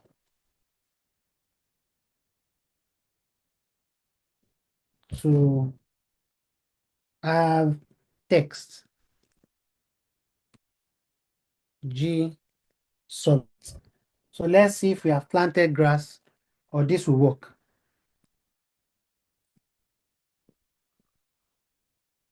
We check. Let's log in, load, everything works. So which means we've been able to verify that our login is successful by identifying that name. And that works. I am trying to modify the login page here without trying to create my own. I'm trying to modify what we have on the login page to create the whole process. So I think I need to create some other things here. So I will just do this to make it work. So I'll create, so I will say get book tile. So I'll first do a get book tile where I'm going to put in the value of the book tile at what's it called? I will explain it what I'm trying to do. So before people start saying or more in the comment section again, I would explain what I'm trying to do. So the book tile is there, the submit button is there. So the first thing that we need to do is we need to await this dot the book tile dot click, right? Now this is the overkill that Dami was trying to mention. It is just a simple test. Why are you creating a lot of page objects? It's just one page you are testing. There is no need to do this. But if you start it early, if you start your page objects early, it will be easy to continue a maintenance culture. That's what I try to disagree with. So whether it is small or not, if you actually start it, when it begins to grow, because there's no such thing as you have just one small test, it continues to grow because your automation is supposed to help you handle regression when it begins to get larger. So definitely you should anticipate that it will be large at some point. So, oh, sorry, not Dami. Yeah, it was Dami. So it will be large at some point. So this would happen. So you need to take care of this. So with this done for the login, let us see if we can use that already. So let us see if on the config there is a default browser locator. There is no URL that has been created as default here. Good. So let us see somewhere else in the page. Okay, there is something here. So this is the one that they did. So we are going to change this into our own, which is demo QA. So I will explain what is going on here. So to explain the overkill of page objects, this particular page alone handles, all it handles is launching the page. It returns this, it launches the page. So now for me to work, I need to first come here and use this, right? This is what is going to do the logging in. But for it to be able to happen, it has to do this. It first has to open that login page that has been created here. So you see that is a lot of overkill, truly. But if you have created a culture, when it begins to grow, you would have a way to maintain things.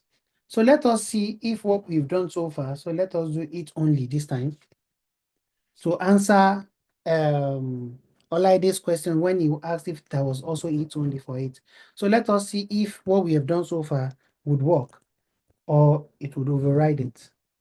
it will have an override issue. So let's see.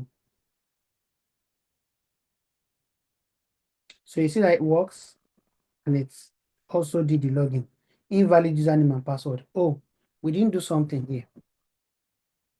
So we need to go here in our page, because when we wanted to use the login stuff, we have to use the right username and password. So we use gsubmit, then test123 at. Now, all of this would not work because we need to see what is inside secure area and change it. So the flash alert is not what we are returning. The flash alert is this. In this place. So we can now change what is here instead to secure page of flash alert to be existing one. We require a flash alert to have text. Expect the text to contain this G summit. So this will work for us. This should work for us. So we run this now. Click on login. It logged in. Says invalid username and password. Did we miss our password? G summit is right. Did we miss our password? Okay, we missed our password. We added something extra to it. So we run it again, fingers crossed.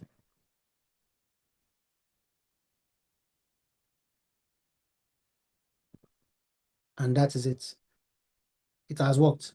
So now the page object side, which is a bit confusing now, is this. Let's explain it. So we first created a secure page, and the purpose of this page is we just want to get our verification. Once we are done logging in, we want to get our verification, but how does it work? It has to work using this particular page. It has to work using the particular because it needs the browser. It needs not the browser, it needs not just the browser, it needs this page to work. So it needs to extend that. So once we get there, anytime it is on that web page, whenever this is done, whenever our login is completed, it would look for this particular element, and that's all. That's all it will do. Now, on our login side, on the other hand, we need this page as well, because this is what launches the browser for us. So we need it to actually launch the browser for us. When it launches the browser, we can get all these elements out and begin to interact with them. And this is the entire login process that we did. This is us clicking the book tile. This is us clicking the login button for the first time. This is us inserting the username and password. This is us inserting the password. And the username rather. The first one, line 34, we are inserting the username. Line 35, we are inserting the password. And finally, we are clicking again. That's all, right?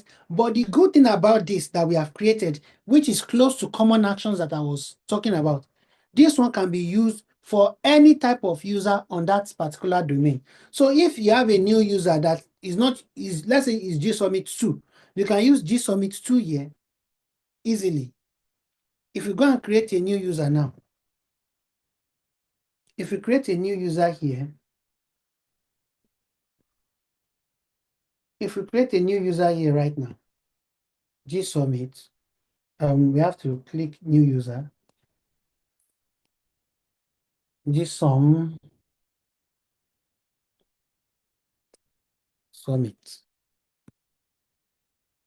GSubmit2. Let's just call this one GSubmit2. Let's quickly do this. I'm not a robot, but okay, it has done it for us. So we have registered successfully. So we can save this one as well, right? So now we have a user called GSubmit2. Back to login. So we have GSubmit2. Can we test it locally? See me, we have tested manually, no problem at all. Do you understand now? We have tested without any tool. We understand the behavior. So all I just need to do is come to my test now. Because of what we have done, we can use this for any type of test. So which means you can come here and change this one to GSubmit2, GSubmit2. So if we test it again now, because it can log in any user right now, unlike this one where we will need to come and change it here and change the whole process, this one can just change values for us at any point in time. So if we run this again now, it will still pass because it can take the new user in. And I know time is fast spent, so can we still go through Cypress today, or we break it and look for maybe another 1 hour session and to just do the Cypress version of things? Because like AA said, he would have left because he needs to go and break his fast. And there are some other Muslims here too that will still want to go and break their fast as well. So should we break the class? Oh, AA, you are still here. Or we should continue and finish Cypress because that's the only part that we need left. It might be difficult again to try to get people to register and join the last one. Nelly, we heard you. Nelly is really screaming, break it.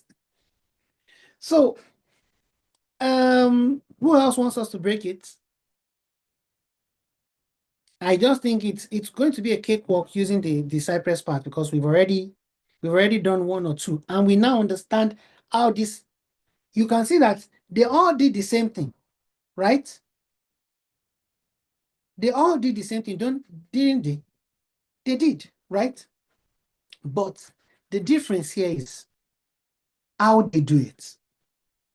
The syntax they use is different, but it's still the same thing. Oh, we are going to break it. We are going to break it. So, God's power.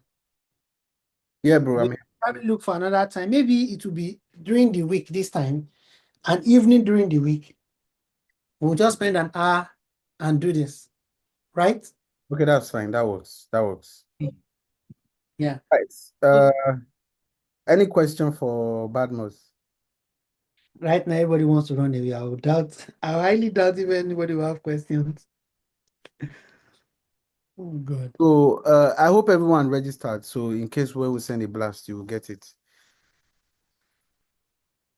Unmute the mic and talk. Unmute the mic and Ogbeni said, Ogbeni, if I pronounce that right, said, do you have some notes you can as well check to study test automation? You see, the thing is, that's your first danger. When you start looking for notes to start checking and studying, that is your biggest and weakest link. Rely on understanding what you're trying to do. And what you're trying to do does not pass. I'm trying to translate what I've done manually. I am trying to translate what I've done manually into automated scripts. That is all. So how do I do this in this language? How do I do this with this tool? How do I do this with this tool? That's all you need to figure out. But when you're looking for notes, you begin to rely on a particular thought process. If that process does not work, you get stuck.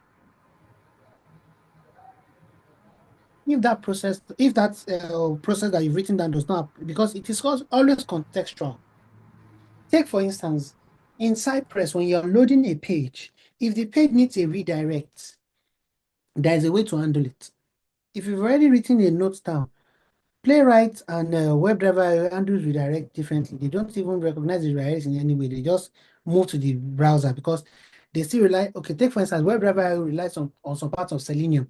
So it has some Selenium technology in it which allows it to be able to do the redirect without issues, right? But Cypress doesn't do that. So if you have a note down, if you have jotted something down, it becomes a struggle.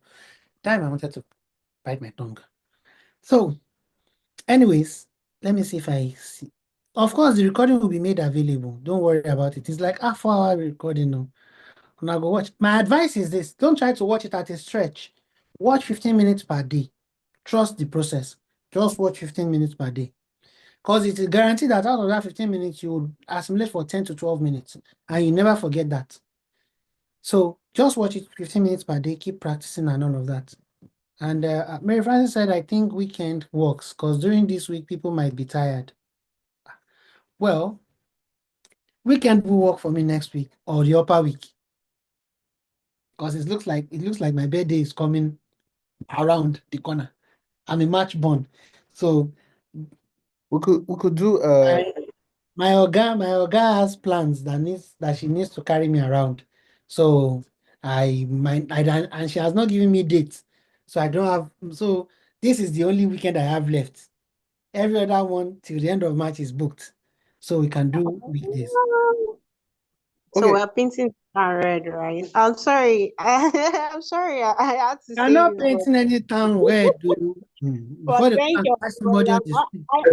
I think I think it works, but I just felt like, for some persons that are beginners, but since there's a recording, it might also work as well.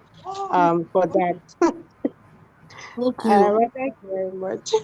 no problem. And Best has a question. His hand has been raised since. okay, Best, please. Okay. Yeah, it's not really like a question. Okay. I want to appreciate you for what you have done. Are you in the And plane?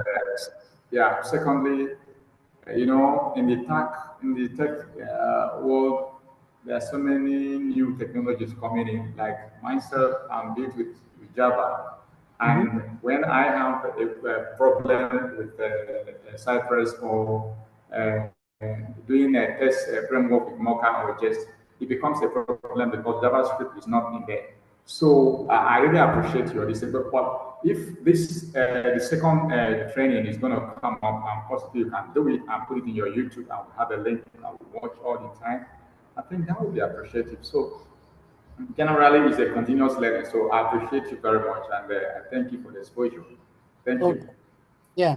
So to add to that, I already have a YouTube channel that runs. I have Cypress videos on it. My promise then was I would get to Playwright, I'll get to WebdriverIO, I'll get to Puppeteer, I'll get to Robot Framework. But you know how you plan and God, man proposes, God disposes, and God is the best of planners. So I've not had time to go back to it. I've in the time I promised, I've had to delve into building tools. I built Postwrite. Is a tool that allows you to convert Postman collections into Playwright scripts. I built SciE2E, which is the equivalent to, because SciE2E, because Cypress does not have this it doesn't have these shortcuts I was using. Cypress doesn't have it. So I created one, right? And I also created an API pipeline management tool, PostPipe. So I've been dabbling into so many things like that. You get, right? So Yep. okay, I think someone here has used that SciE2E before. Hello says that is saying something about SciE2E. So I created that and I tried to see what was lacking in WebdriverIO and Playwright, and I added it to it. Like with SciE2E, you can create not just for GitHub Actions, you can create for GitHub, GitLab, and Bitbucket, and you can create reporters as well. But what it doesn't do is it doesn't allow you to create your browsers because Cypress by default uses that, but it allows you to add a new browser called the Playwright WebKit, which gives a sort of Safari support, right? So I dabbled into all of that. So I not had time, but hopefully, maybe the second half of this year, I will be able to go back to video making. And truth be told, looking at the watch hours I have on YouTube, it wasn't so encouraging to go back to YouTube because imagine having over 1,900 subscribers and my watch hour is 1,800. It's even lower than the number of subscribers I have. Of So course. imagine if everybody is watching It's 1 too hour low. per day. So Everybody, guys, let me say this. Sorry, bro. Please, one of the things Yeah. to appreciate Badmus, I mean, is to ensure that, little support, your share, your click, go and see the videos, right? There are Sure. so many rich stuffs there. For example, Selenium, there's hardly any issue you have with Selenium that you not find in the video that Badmus has made. So everyone on this call, we had over 150 people today. If we can all go and watch today, at least this will come out, man. If all of us on this call now that can hear me, the 80 plus persons here, if you can share his YouTube link on our status and personally share to at least 10 people to say, follow. These things you don't pay for it, please. This ways to encourage people to do more and learn. Truth is, this information, they are all rich. Please, I've shared the link before. While we finish this call, go to YouTube and search for automation by Badmus. I will also share it with you here, right? So please let's go there and subscribe and repost. Also follow him on LinkedIn, right? Let's get engaged. Yeah, so you can also follow me on LinkedIn, What Power Usaiwan, but I can drop the link. The one other thing I will add is on the training side, people think my training is pricey, but sorry, I live in the UK, and someone that runs manual training, he calls it manual training. I would use name to cover his secret, but it's just manual testing. It says it's teaching you manual, which means it's teaching you the fundamentals of testing. And his class only lasts for 2 weeks. He charges £700. My automation class is not even up to £700, and people still think it's expensive. But the market price in the UK to train for automation, someone actually did train them in automation in Selenium. I met someone who came to me, who joined my course. She learned Selenium for £1,400. All they learned were recorded videos, not Live actual session, classes. no live session. No live sessions. So they were giving recorded videos. At the end of the week, they come and discuss it and all of that. So the Wait, thing is, not said what 800 to 1,500 pounds. Is that not? that is true. That is the market price in the UK. Whoa. 800 to 1,500. And I don't even charge £800. I don't charge £800.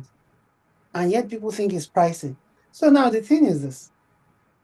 It isn't about the price or what's it called? It is about how you'll be able to gain and the access you have to the resources. That's what I try to learn about, to try to lean onto. And for me, the money isn't important. Before you can even join the class, I need to see your experience. I need to see that you have on-the-job experience. So by the time we begin to talk in class, majority of the class today, you guys were able to, majority of the session today, majority were able to follow along because they have been in work, testing, writing test cases. They understood why the test cases needed to be detailed, and they understood when I was translating it into automation. Like Becky got confused just for a bit. By the time I pointed it out to her, it made a lot of sense to her. But if you've not had that on-the-job experience, it will be a struggle. Excuse me, if a collected class cannot pay £500, cannot pay £700, cannot pay £800,